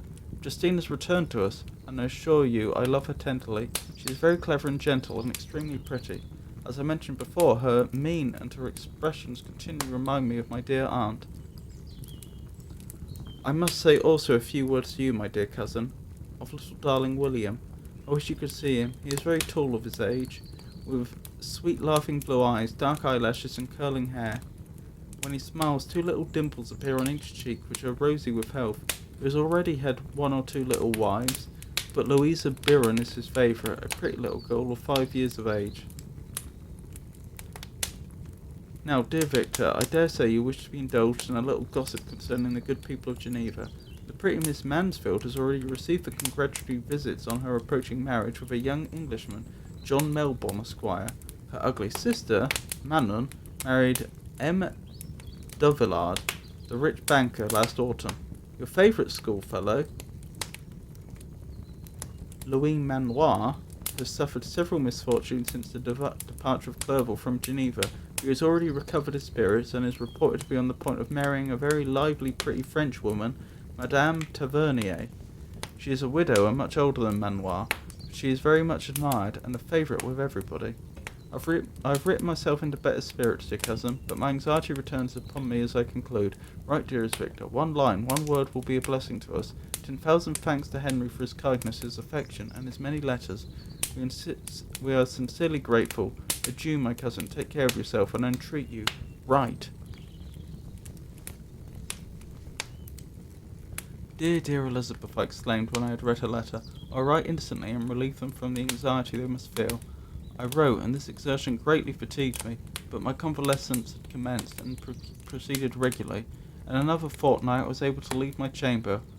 One of my first duties on my recovery was to introduce Clerval to several of the professors of the university. In doing this I underwent a kind of rough usage, ill-befitting the wounds that my mind had sustained. Ever since the fatal night, the end of my labours and the beginning of my misfortunes, I had conceived a violent antipathy even to the name of natural history. When I was otherwise quite restored to health, the sight of a chemical instrument would renew all the agony of my nervous symptoms. Henry saw this and had removed all my apparatus from my view. He had also changed my apartment, for he perceived that I had acquired a dislike for the room which had previously been my laboratory. But these cares of Clerval were made of no avail when I visited the professors.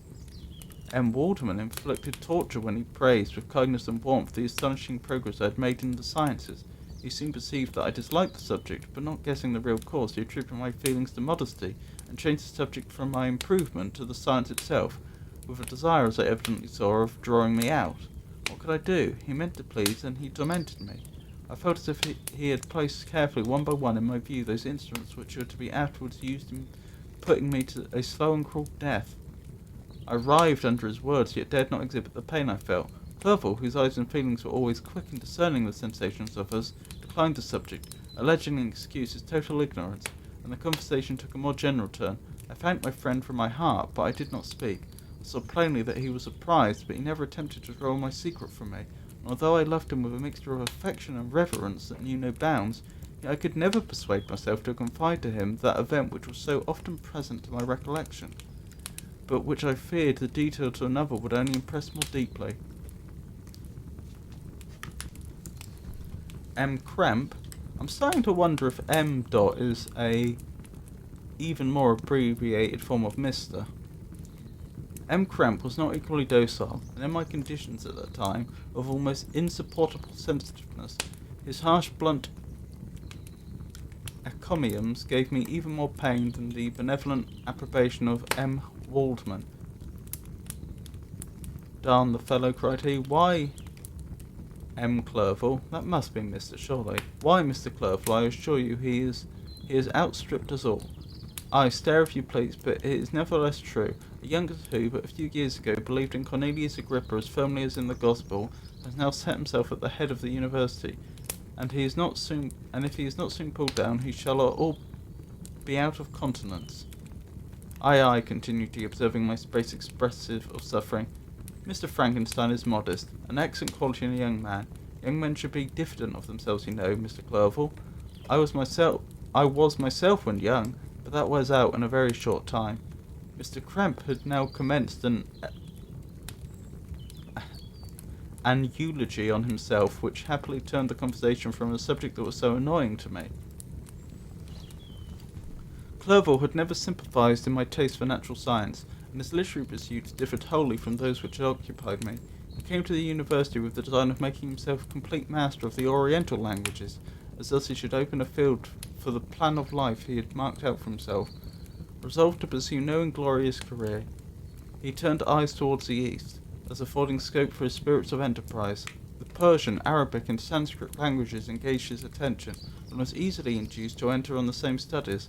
Idleness had ever been irksome to me, and now that I wished to fly from reflection and hated my former studies, I felt great relief in being the fellow pupil with my friend, and found not only instruction but consolation in the works of Orientalists. I did not, like him, attempt a critical knowledge of their dialects, for I did not contemplate making any other use of them than temporary amusement. I read merely to understand their meaning, and they well repaid my labours. Their melancholy is soothing, and their joy elevating, to a degree I never experienced in studying the authors of any other country. When you read their writings, life appears to consist in a warm sun and a garden of roses, and the smiles and frowns of a fair enemy, and the fire that consumes your own heart. How different from the manly and heroic poetry of Greece and Rome.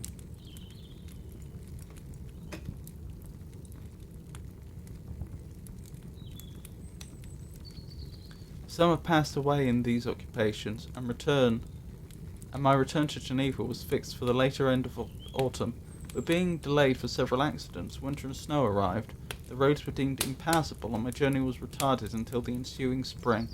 I felt this delay very bitterly, for I longed to see my native town and my beloved friends.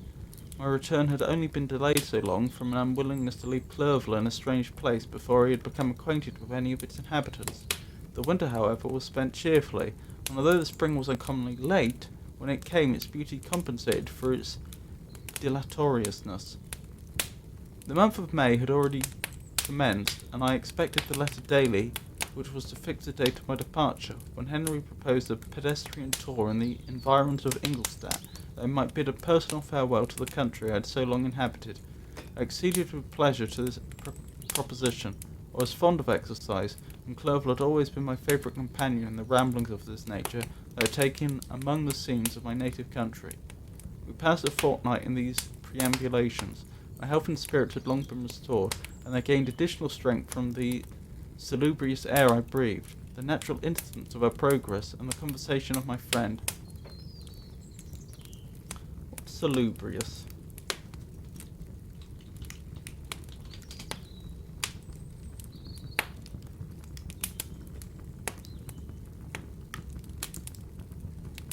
Promoting health or well-being, wholesome, especially relating to food or air. From Latin salubris, healthy. Oh.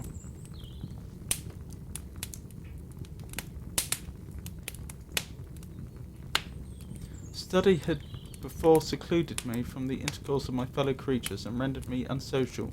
When Clerval called forth the better feelings of my heart, he again taught me to love the aspect of nature and the cheerful faces of children. Excellent friend. How sincerely did you love me, and endeavoured to elevate my mind until I was on a level with your own. A selfish pursuit had cramped and narrowed me, until your gentleness and affection warmed and opened my senses. I became the same happy creature who, a few years ago, loved and beloved my all, had no sorrow or care, when happy inanimate nature had the power of bestowing on me the most delightful sensations. A serene sky and verdant fields filled me with ecstasy. The present season was indeed divine. The flowers of spring bloomed in the hedges, while those of summer were already in bud. I was disturbed by thoughts which during the preceding year had pressed upon me, notwithstanding my endeavours to throw them off, with an invincible burden. Henry rejoiced in my gaiety and sincerely sympathized in my feelings. He exerted himself to amuse me, while he expressed the sensations that filled his soul. The resources of his mind on this occasion were truly astonishing. His conversation was full of imagination, and very often, in imitation of the Persian and Arabic writers, he invented tales of wonderful fancy and passion. Other times he repeated my favourite poems, or drew me out into arguments which he supported with great ingenuity. We returned to our college on Sunday afternoon. The peasants were dancing, and everyone we met appeared gay and happy. My own spirits were high, and I bounded along with feelings of unbridled joy and hilarity. On my return, I found the following letter from my father. My dear Victor, you have probably waited impatiently for a letter to fix the date of your return to us. I was at first tempted to write only a few lines, merely mentioning the day on which I should expect you, but that would be a cruel kindness, and I dare not do it. What would be your surprise, my son, when you expect a happy and glad welcome, to behold, on the contrary, tears and wretchedness? And how, Victor, can I relate our misfortune? Absence cannot have rendered you callous to our joys and griefs, and how shall I inflict pain on my long-absent son? I wish to prepare you for for the woeful news, but I know it is impossible. Even now your eyes skim over the page to seek the words which are to convey you to the horrible tidings. William is dead, that sweet child whose smiles delighted and warmed my heart, who was so gentle yet so gay. Victor, he is murdered. I will not attempt to console you, but will simply relate the circumstances of the transaction. Last Thursday, I, my niece, and your 2 brothers went to walk in Plain Place. The evening was warm and serene, and we prolonged our walk farther than usual. It was already dusk before we thought of returning, and then we discovered that William and Ernest, who had gone on before, were not to be found. We accordingly rested on a seat until they should return. Presently Ernest came and inquired if we had seen his brother. He said that he had been playing with him, that William had run away to hide himself, and that he vainly sought for him, and afterwards waited for him a long time, but he did not return.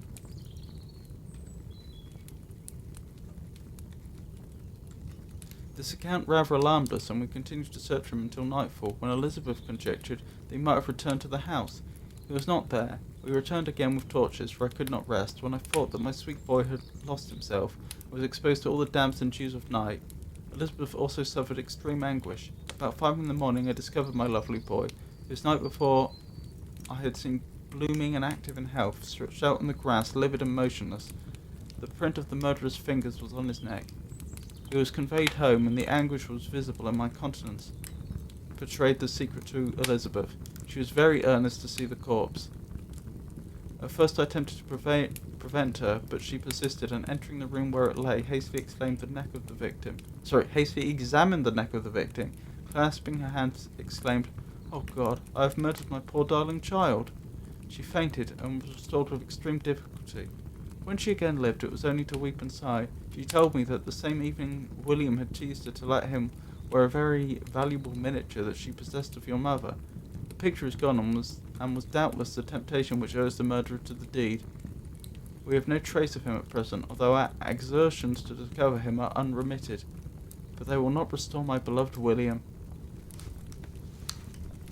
Come, dearest Victor, you alone can console Elizabeth. She weeps continually and excuses herself unjustly as the cause of his death. Her words pierce my heart. We are all unhappy, but will not that be an additional motive for you, my son, to return and be our comforter? Your dear mother. Alas, Victor, I now say, thank God she did not live to witness the cruel, miserable death of her youngest darling.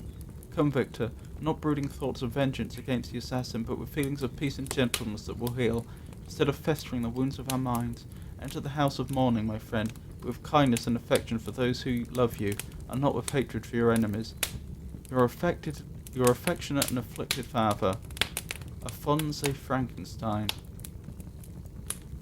Geneva, May 12, 17 Clerval, who had watched my countenance as I read this letter, was surprised to observe the despair that succeeded to the joy I at first expressed on receiving news from my friends. I threw the letter on the table and covered my face with my hands. "My dear Frankenstein," exclaimed Henry, when he perceived me weep with bitterness, "are you always to be unhappy, my dear friend? What has happened?" I motioned him to take up the letter, while I walked up and down the room in the extremest agitation. Tears also gushed from the eyes of Clerval as he read the account of my misfortune. "I can offer you no consolation, my friend," said he. "Your disaster is irreparable. What do you intend to do?"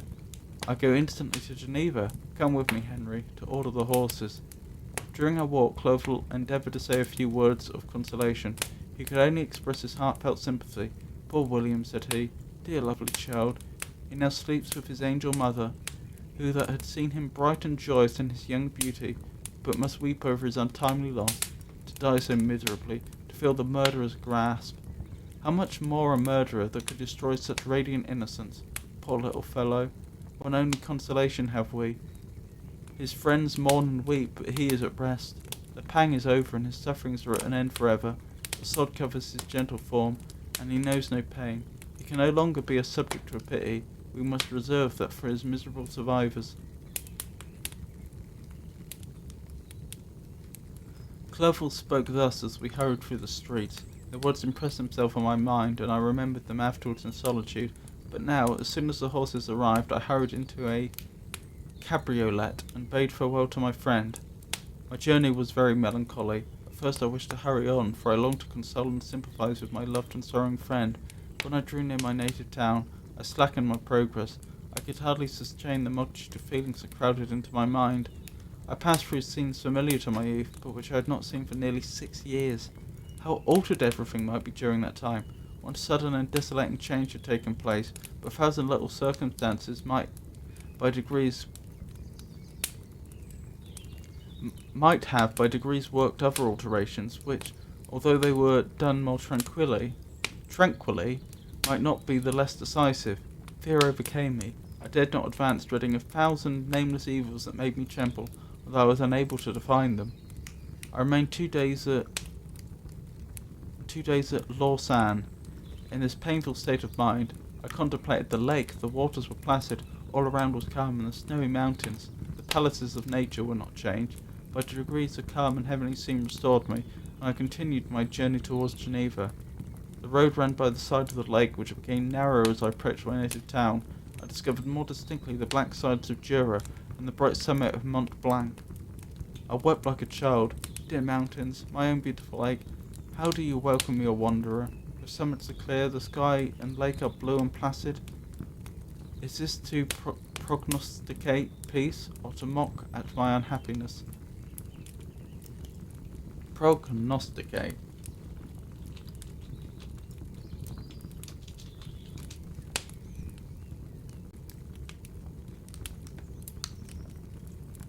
To predict or forecast, especially through the application of skill.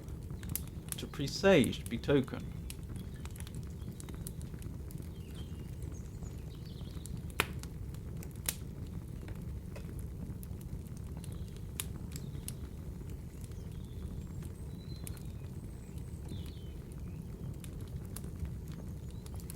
I fear, my friend, that I shall render myself tedious by dwelling on these preliminary circumstances. They were days of comparative happiness, and I think of them with pleasure. My country, my beloved country! Who but a native can tell the delight I took in again beholding thy streams, thy mountains, and, more than all, thy lovely lake? Yet, as I drew nearer home, grief and fear again overcame me. Night also closed around, and when I could hardly see the dark mountains, I felt still more gloomily. The picture appeared a vast and dim scene of evil, and I foresaw obscurely that I was destined to become the most wretched of human beings. Alas, I prophesied truly, and failed only in one single circumstance, that in all the misery I imagined and dreaded, I did not conceive the 100th part of the anguish I was destined to endure. It was completely dark when I arrived in the environs of Geneva. The gates of the town were already shut, and I was obliged to pass the night at Secheron, a village at the distance of half a league from the city. The sky was serene, and as I was unable to rest, I resolved to visit the spot where my poor William had been murdered. As I could not pass through the town, I was obliged to cross the lake in a boat to arrive at Plain Palais. During this short voyage, I saw the lightnings playing on the summit of Mont Blanc in the most beautiful figures that might be lightings. The storm appeared to approach rapidly. Okay, it is lightnings. And on landing, I ascended a low hill that I might observe its progress. It advanced, the heavens were clouded, and I soon felt the rain coming slowly in large drops, but its violence quickly increased. I quitted my seat and walked on. Although the darkness and storm increased every minute, and the thunder burst with a terrific crash over my head, it was echoed from Salive, the Juras, and the Alps of Savoy. Vivid flashes of lightning dazzled my eyes, illuminating the lake, making it appear like a vast sheet of fire. Then for an instant everything seemed of a pitchy darkness, until the eye recovered itself from the preceding flash. The storm, as is often the case in Switzerland, appeared at once in various parts of the heavens. The most violent storm hung exactly north of the town, over that part of the lake which lies between the promontory of Bellerive and the village of Copette, which I must be mispronouncing. Another storm enlightened Jura, with faint flashes, and another darkened and sometimes disclosed the Mole. Again, mispronouncing, I'm sure. A peaked mountain to the east of the lake. While I watched the tempest so beautifully yet terrific, I wandered on with a hasty step. Noble war in the sky elevated my spirits. I clasped my hands and exclaimed aloud, "William, dear angel, this is thy funeral, this is thy dirge." As I said these words, I perceived in the gloom a figure which stole behind a clump of trees near me. I stood gazing intently. I could not be mistaken.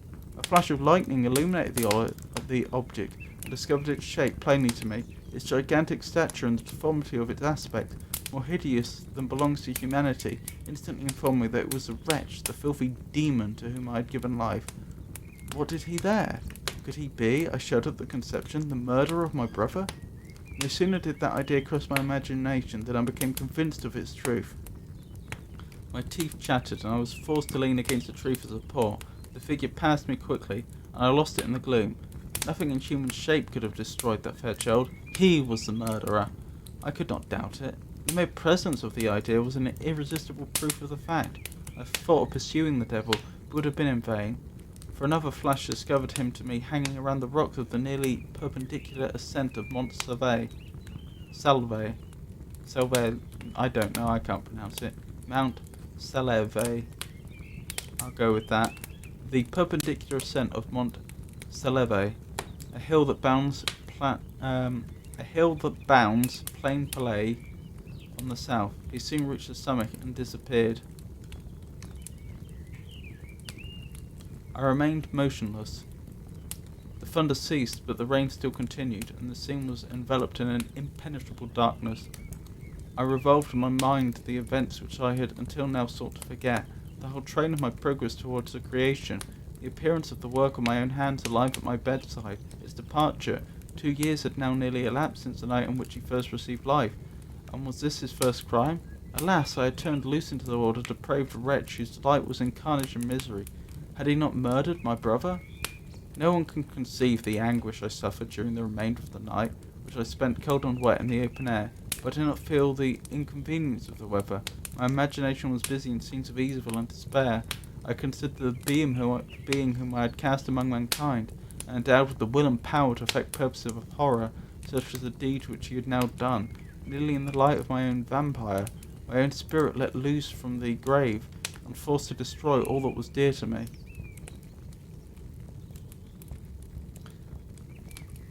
That's an interesting expression, nearly in the light of my own vampire.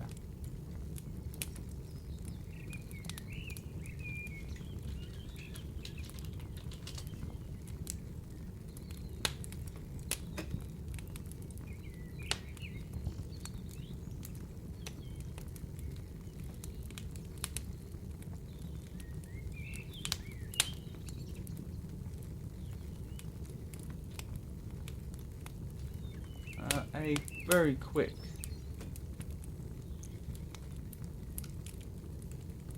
look on Wiktionary doesn't reveal anything unexpected or that sheds any light on this particular usage of the term. I'll check my physical dictionary quickly.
Yep, nothing in there that's particularly informative. It says here, ghost, usually a wizard, heretic, criminal, etc., that leaves grave at night and sucks blood of sleeping persons.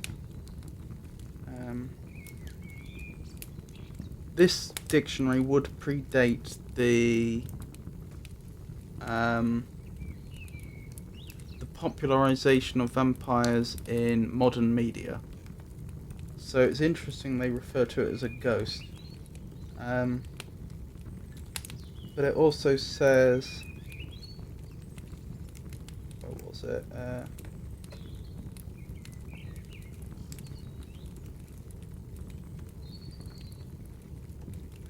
Person who preys on others.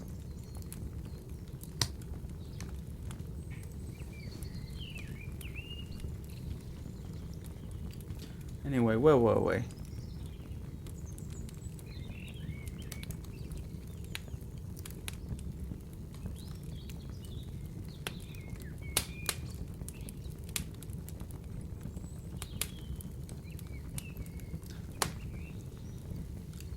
I considered the being whom I had cast among mankind and endowed with the will and power to effect purposes of horror, such as the deed which he had now done, nearly in the light of my own vampire, my own spirit let loose from the grave and forced to destroy all that was dear to me. Day dawned, and I directed my steps towards the town. The gates were open, and I hastened to my father's house.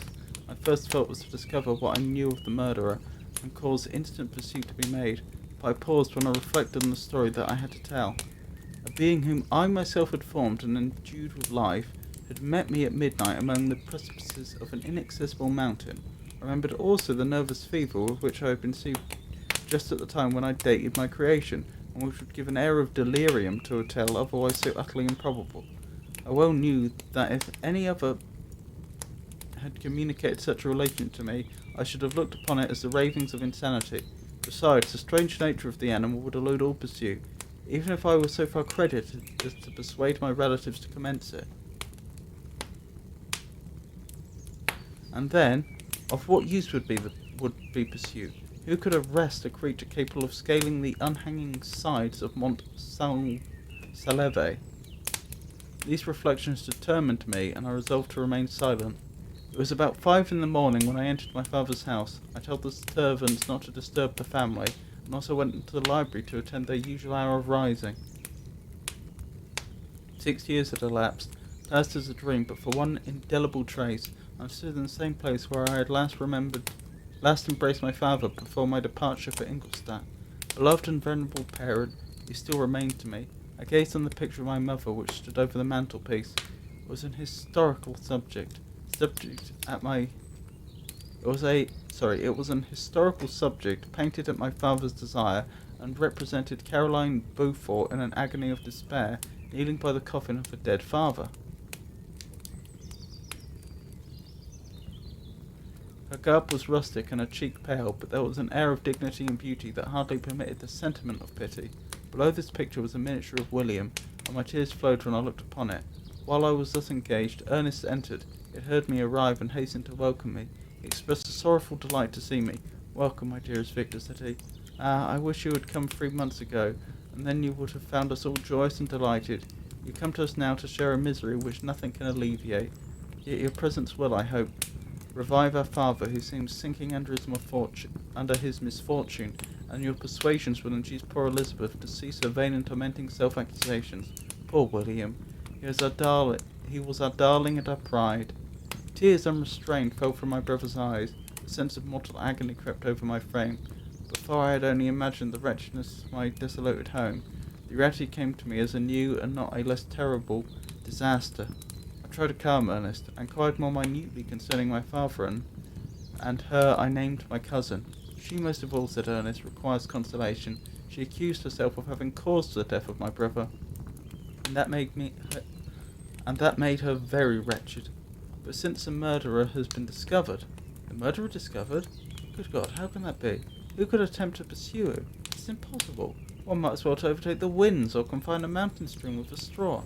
Some too, he was free last night." "I do not know what you mean," replied my brother in accents of wonder, "but to us the discovery we have made completes our misery. No one could believe it at first, and even now Elizabeth will not be convinced, notwithstanding all the evidence. Indeed, who could credit that Justine Moritz, who was so amiable and fond of all the family, could suddenly become capable of so frightful, so appalling a crime?" "Justine Moritz? Poor girl, is she the accused? But it is wrongfully. Everyone knows that. No one believes it. Surely, Ernest.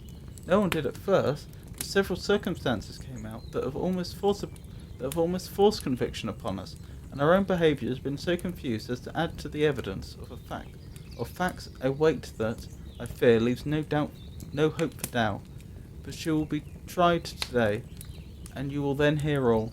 He related that, the morning on which the murder of poor William had been discovered, Justine had been taken ill, and confined to her bed for several days. During this interval, one of the servants, happening to examine the apparel she had worn on the night of the murder, discovered in her pocket the picture of my mother, which had been judged to be the temptation of the murderer. The servant instantly showed it to one of the others, who, without saying a word to any of the family, went to a magistrate, and upon their deposition, Justine was apprehended. On being charged with the fact, the poor girl confirmed the suspicion in a great measure by her extreme confusion of manner. This was a strange tale, but it did not shake my faith, and I replied earnestly, "You are all mistaken. I know the murderer. Justine, poor good Justine, is innocent."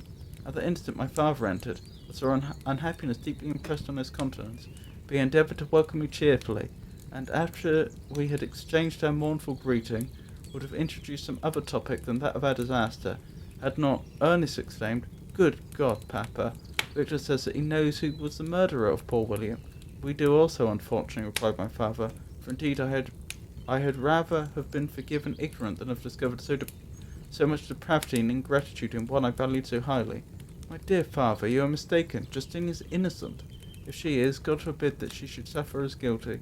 She is to be tried today, and I sincerely hope that she will be acquitted." This speech calmed me. I was firmly convinced in my own mind that Justine, and indeed every human being, was guiltless of this murder. I had no fear, therefore, that any circumstantial evidence could be brought forward strong enough to convict her. My tale was not one to announce publicly. Its outstanding horror would be looked upon as madness by the vulgar. Did anyone indeed exist except I, the creator, who would believe, unless his senses convinced him, in the existence of the living monument of presumption and rash ignorance which I had let loose upon the world? We were soon joined by Elizabeth. Time had altered her since I last beheld her. It endowed her with loveliness surpassing the beauty of her childish years.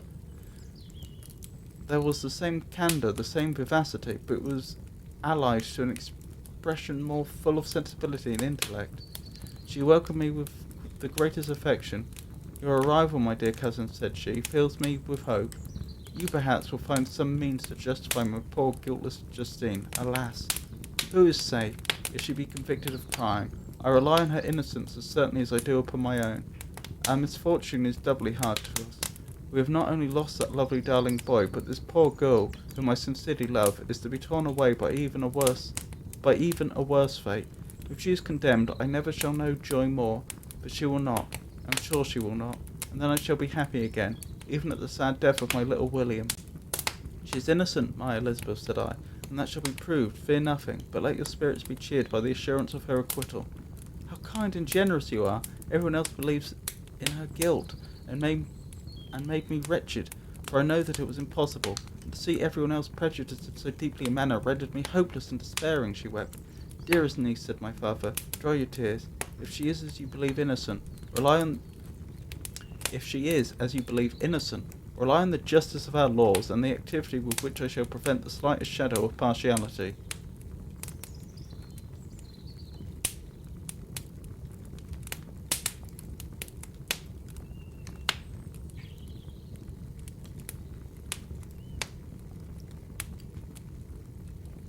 I don't understand that second part. "If she is, as you believe, innocent, rely on the justice of our laws," yep, "and the activity with which I shall prevent the slightest shadow of partiality."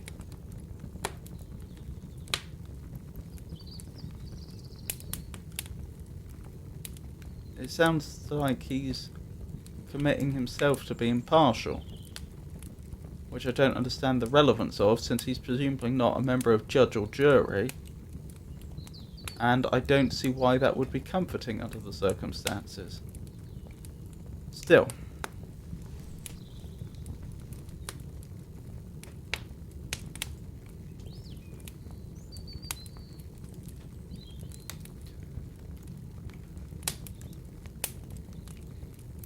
So we will finish this dream with the usual riddles. I believe the last riddle we looked at was 103. Ye learned fair, when first I had my birth, I cannot say, but now I sprung from earth. Soon as I'm formed, oh, how shall I disclose the dreadful tale, big with my future woes? I am compelled, though through scorching flames to go, like Sadrech, Meshach, and Abednego. We looked those up. Those are biblical figures who were cast into fires, but God protected them.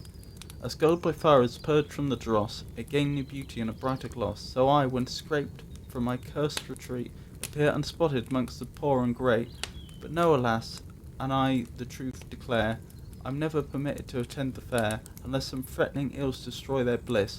Then from the maid I steal a balmy kiss, but as if envious of her fragrant breath, I make it noisome as the house of death. As burning Etna and Vesuvius roars, and cloud the skies ere they emit their stores, so when my breath bedims the face of day, consuming fires upon vitals prey, which in short time through my fair body runs, and makes me black as Africa's sooty suns, then once again I'm plunged through the flames, which for a while restores my former fame. But oh, ye fair, when age makes beauty fail, short is the time with art prevail, for like your charms mine quickly will decay, and soon or late I meet my kindred clay. Then, ye fair, my worth and splendour o'er, for when I fall to rise no more. I believe the solution to that one we looked at last, was a pipe, as in a pipe for smoking. Ooh, a tobacco pipe, indeed. So, we move on to 104. Men to the specious sacrifice, the real disregard, each glittering toy attracts their eyes, and gains a false reward. But is there none whose mental sight can dissipate the shade, over error's mist induce the light, and leave the trifler's trade? Yes, some there are, and these will own how bright my merits shine. In wisdom's eyes I'm purer shown than all of Golconda's minds. Golconda?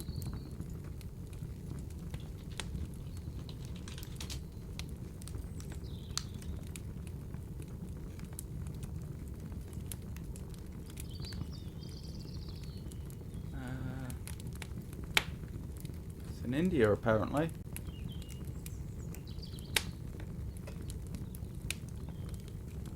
The region has produced some of the world's most famous diamonds, including the colourless Koh-i-Noor, now owned by the United Kingdom, the Blue Hope, United States, and pink Darya-i-Noor, Iran, the White Regent, France, the Dresden Green, Germany, and the colourless Orlov, Russia, Nizam and Jacob, India, as well as the now lost diamonds, Florentine Yellow, Akbar Shash, and Great Mogul.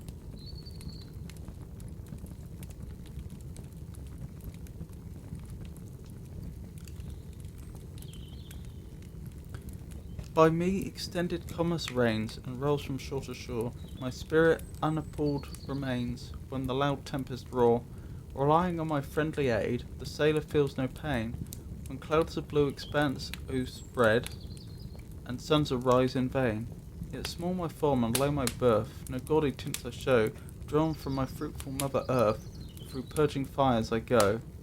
Then subject to another's will, who ties my marriage chain, vows of wedlock I fulfill, and ever true remain. I don't know.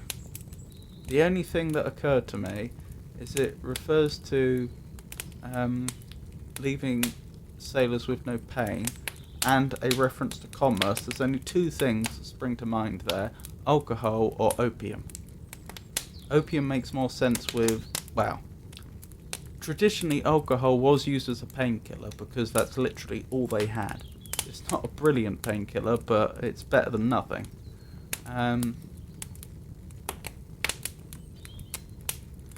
Opium is much more effective at killing pain, and it certainly historically was commercially very significant. although there were certain moral questions asked about its trade.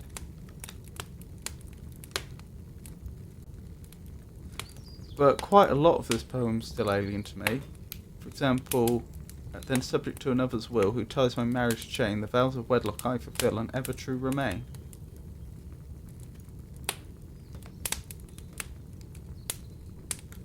Men to the specious sacrifice, the real disregard. What's specious?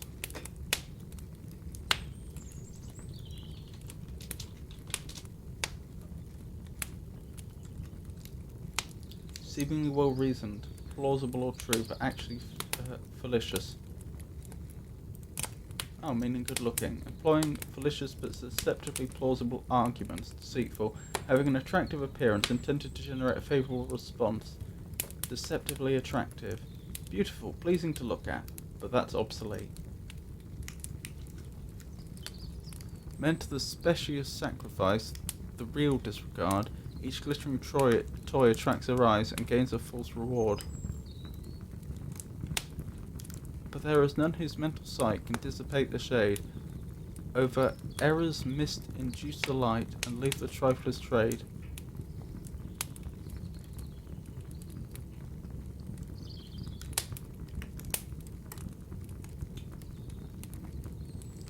Yes, some there are, and these will own how bright my merits shine. In wisdom's eyes I'm purer shown than all Golconda's minds.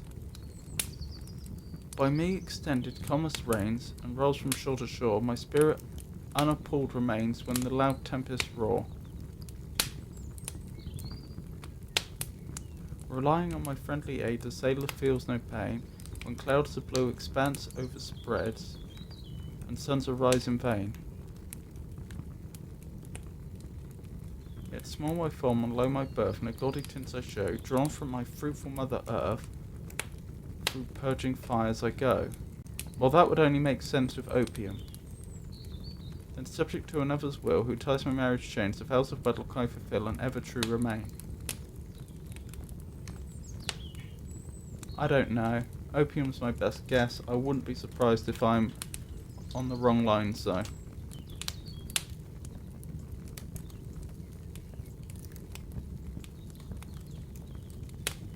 Magnetic needle. Okay.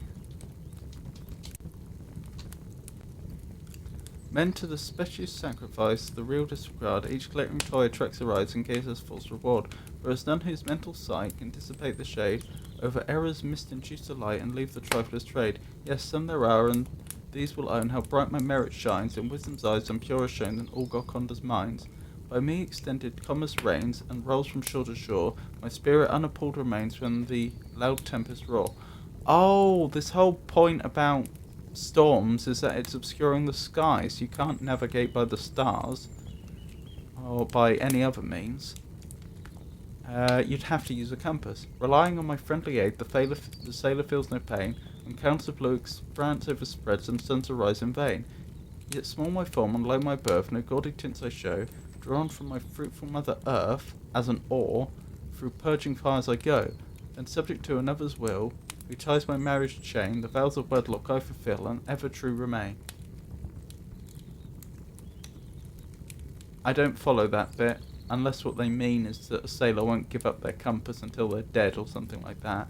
But even that I'm unconvinced by. Oh well, got that one wrong. Let's try 105. I am myself a perfect whole, although I am but half. I bear of mighty names a scroll, a sort of cenotaph.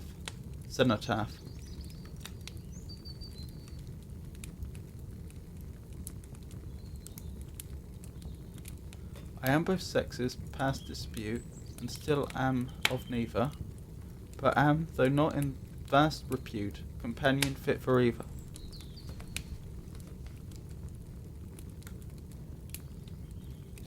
As many heads as hands I have, and what may more surprise, no smell, teeth, sight I have, yet why? I've noses, lips, and eyes.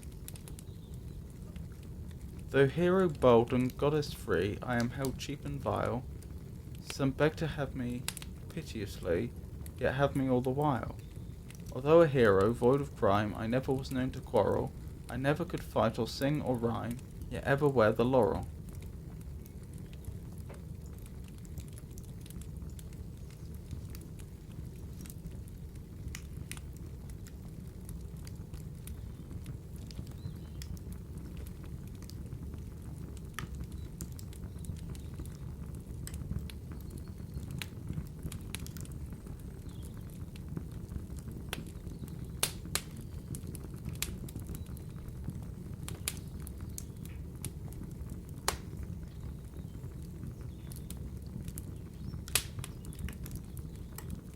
Companion fit for either sex.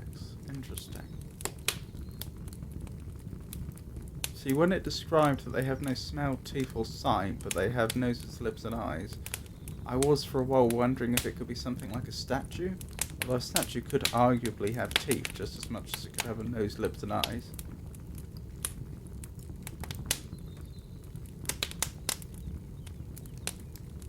But that doesn't really make sense if it's a companion.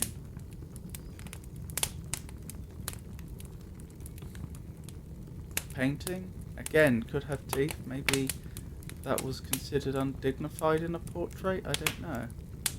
Show one's teeth.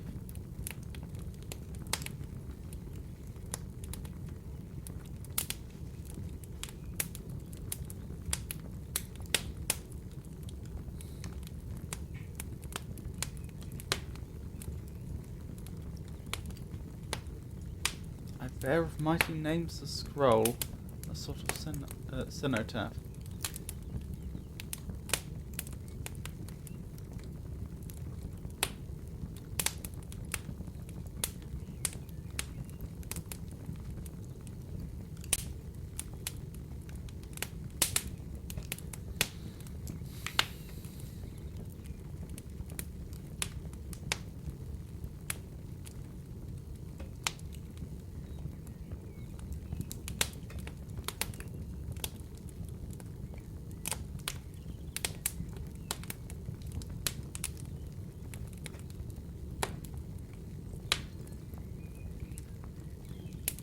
Some beg to have me piteously, yet have me all the while.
I am both sexes past dispute, and still I am of neither.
I just realised this is written in the form of a ballad, isn't it?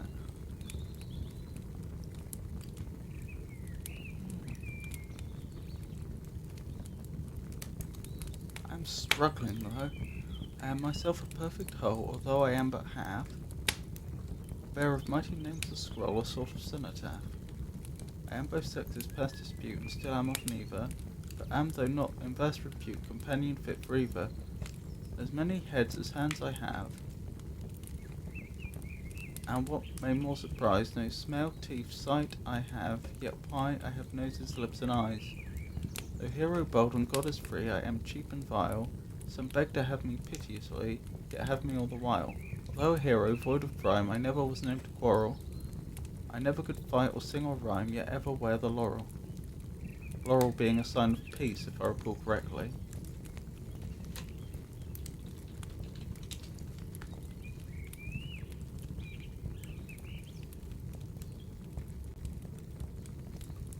Oh, honour, distinction, or fame.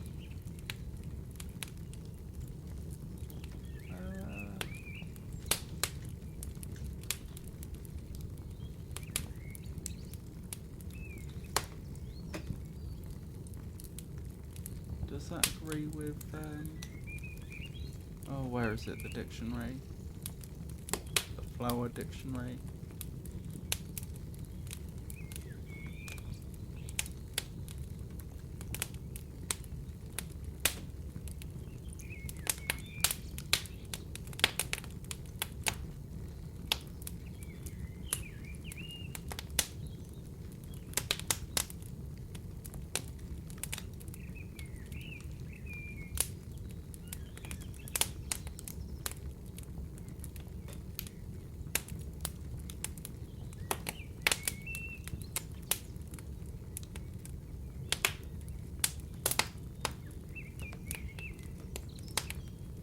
Oh, it's, I know what I was thinking of. I was thinking of the olive branch, wasn't I? That's a sign of peace. Do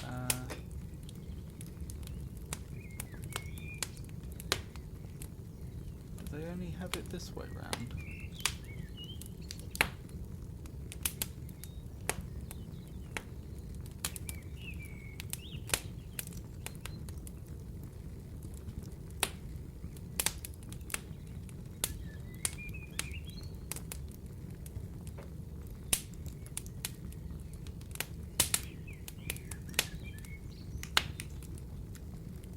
Peace, olive, yeah.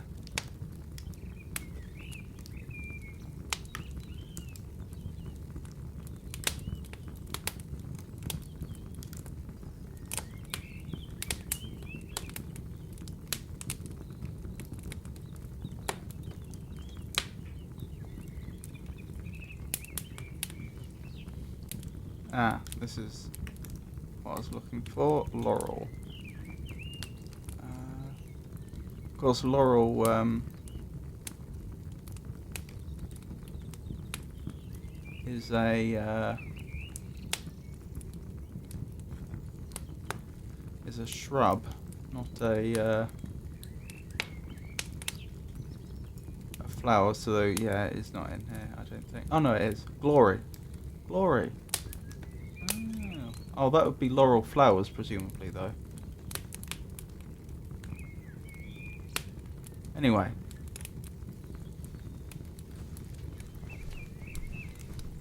I'm probably gonna have to pass on this one and just look up the answer. Yeah, ever wear the laurel?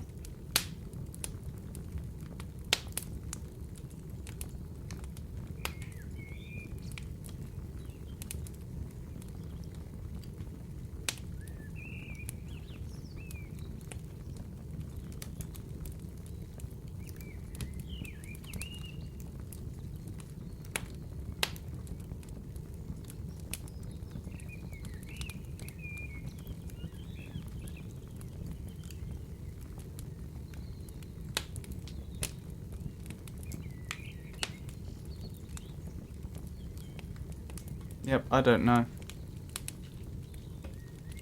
Frustratingly, I am going to have to pass again. Halfpenny. Oh. So halfpennies must have had laurels on them.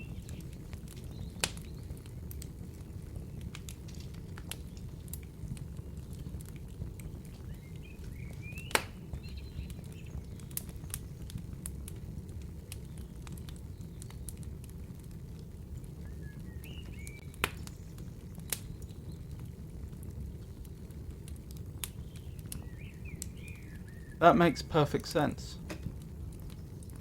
I couldn't have known that, but that makes perfect sense.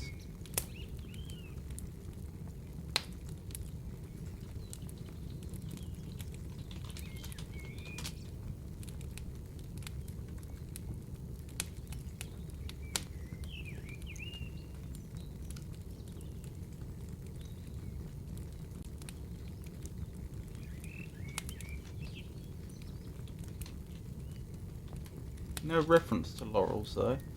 So if it did always wear the laurel, perhaps that was only for a period around the time that this was made.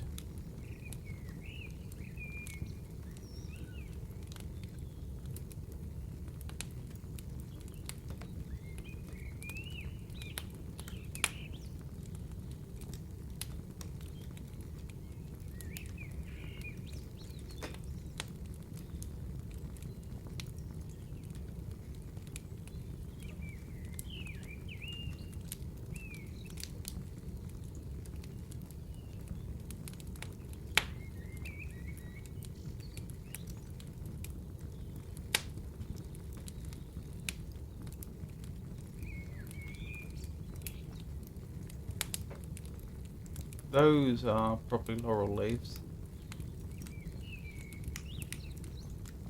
Okay. That's very interesting. We'll finish on 106. Young ladies, now give ear, I pray, to one the most forlorn. For share my hapless fate you may, and grieve that you were born. Your lovely image I've displayed, posest of life and breath. Posest? Is that past tense for pose?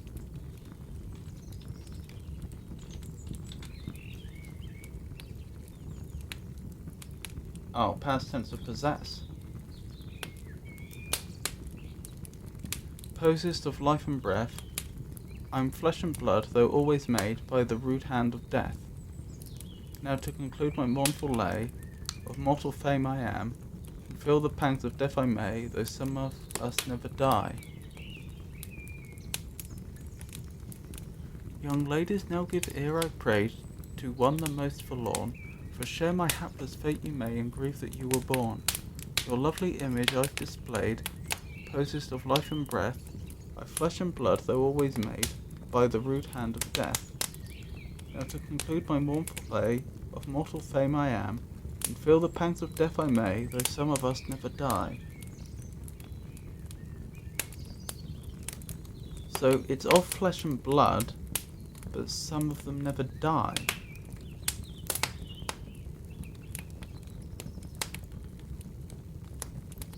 Always made by the rude hand of death.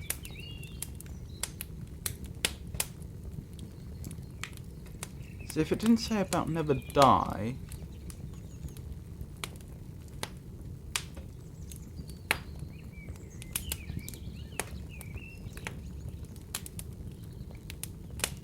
it could be something like an orphan. But it can't be, and that wouldn't figure with your lovely image I've displayed, possessed of life and death. Possessed of life and breath. Of course it's possessed.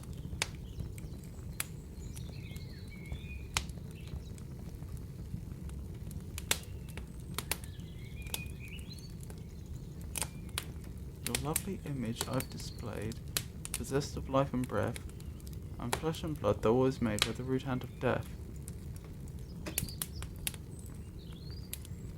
A death mask would almost make sense, except for the I'm flesh and blood part.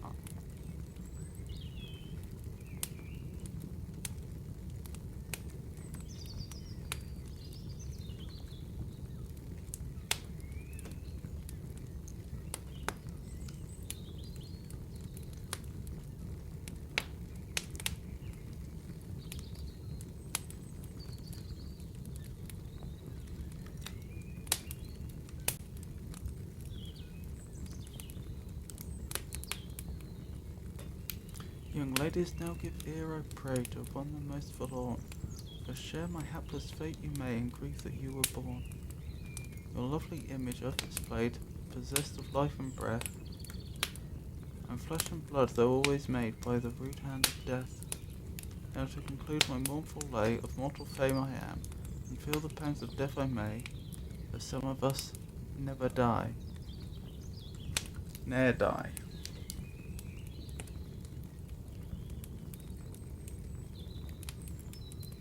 Well, of course it'd have to be ne'er die, not only is that what it says, but that's the only way to make the meter work.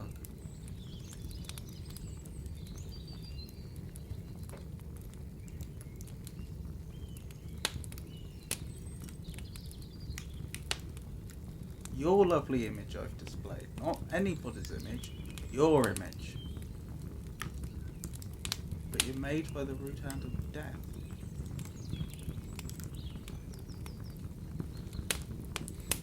Is there some form of impression that can be made, and I mean it in the broadest sense, like statues, paintings, etc., some form of impression that can be made of a person which requires the killing of something, animal or plant, no, made of flesh and blood, so it must be an animal. Is there some way in which the death of an animal can lead to the impression of a person? I mean, you could say, for example, the Reds in it's food dye, isn't it? Red food dye, which is produced from a certain beetle. But I suspect that they only used it as I suspect it was probably used as a paint before then, I would guess. Is it cochineal? Something like that. I mean, that's the sort of thing I'm thinking, because that would literally be made from flesh and blood, and it would allow you to make an impression of someone.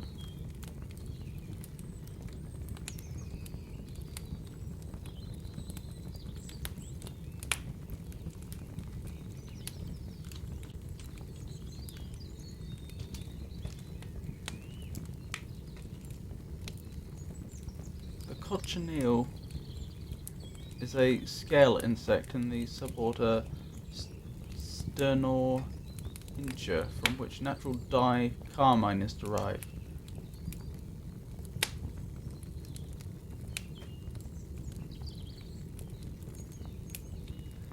Carmine dye was used in the Americas for colouring fabrics and became an important export good in the 16th century. During the colonial period, production of cochineal is depicted in the Codex Osuna.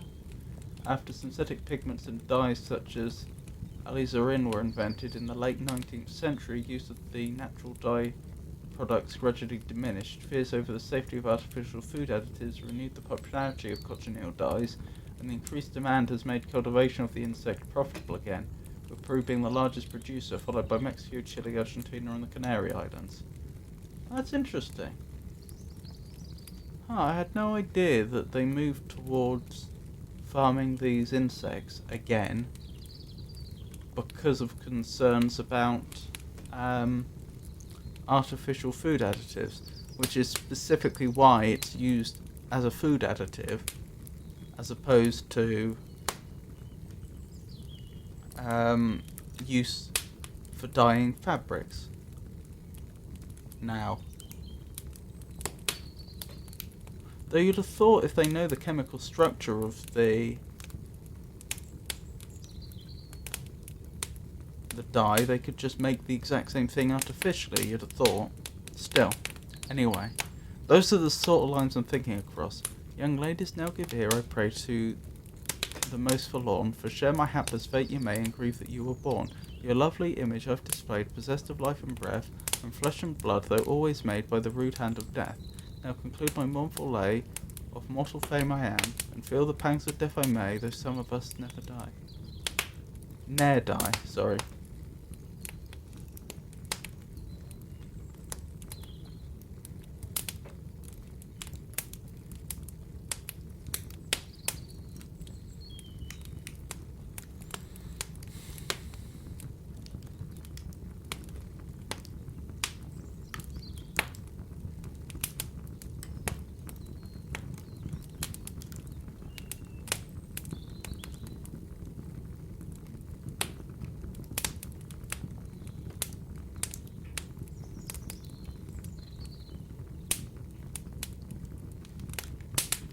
Not everyone would have their have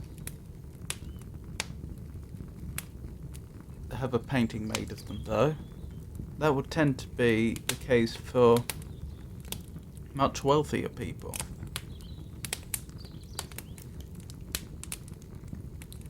So your lovely image I've displayed sounds like it's going to be something that would be more generally true. We know it's a female, it's assumed to be a female reader.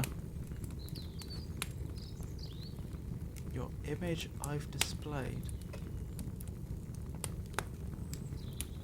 A mirror? But why would that have anything to do with flesh and blood and death?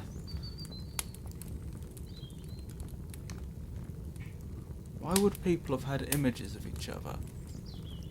I mean, paintings would have been prohibitively expensive. Photography, when this was... When was this one published? This one was published in the 19th century, wasn't it? Early 19th century, so they wouldn't have had photography yet. So we can rule those two out. Why else would there be an image of a person?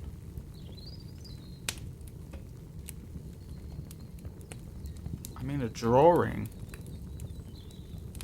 potentially.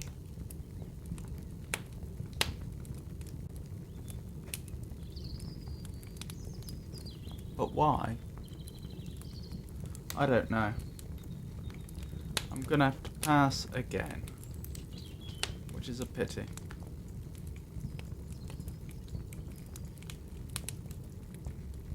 A widow?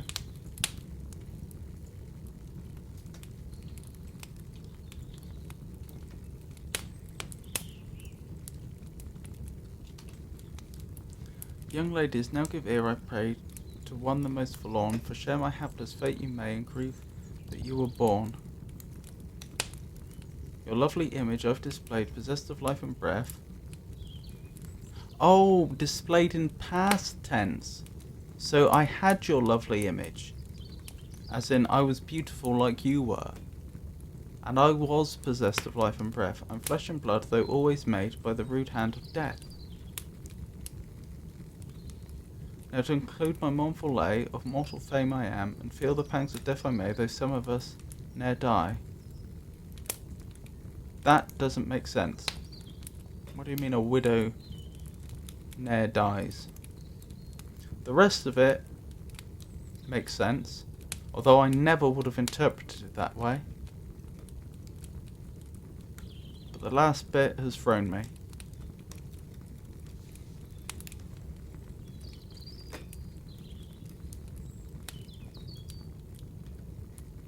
I mean, it was this bit that made me assume that we were talking about something inanimate, and that they were using death as an analogy for destruction. Like a death mask, you could argue that some death masks never die because they're not destroyed, whereas many have been destroyed and lost.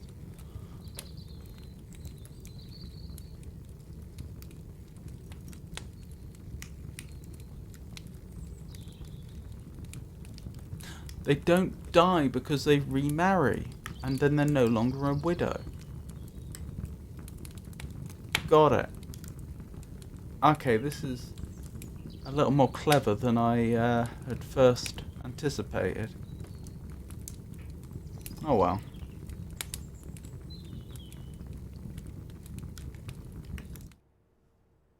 So, thank you for coming, everyone. I hope you enjoyed the stream. I'll be streaming again on Friday with more Mist-Free Exile. Saturday depends. I may be doing something a bit different on Saturday. If I'm not doing something a bit different on Saturday, then it will be just a normal video game stream, which will probably be continuing Mist-Free if I haven't finished it yet. Anyway, and then Monday it will be a normal video game stream. So Mist-Free if I haven't finished it, Mist 4 if I have, and back next Wednesday will be back round to poetry, prose, and riddles as normal. So once again, thank you for coming. I hope you enjoyed it and have a wonderful evening. Good night.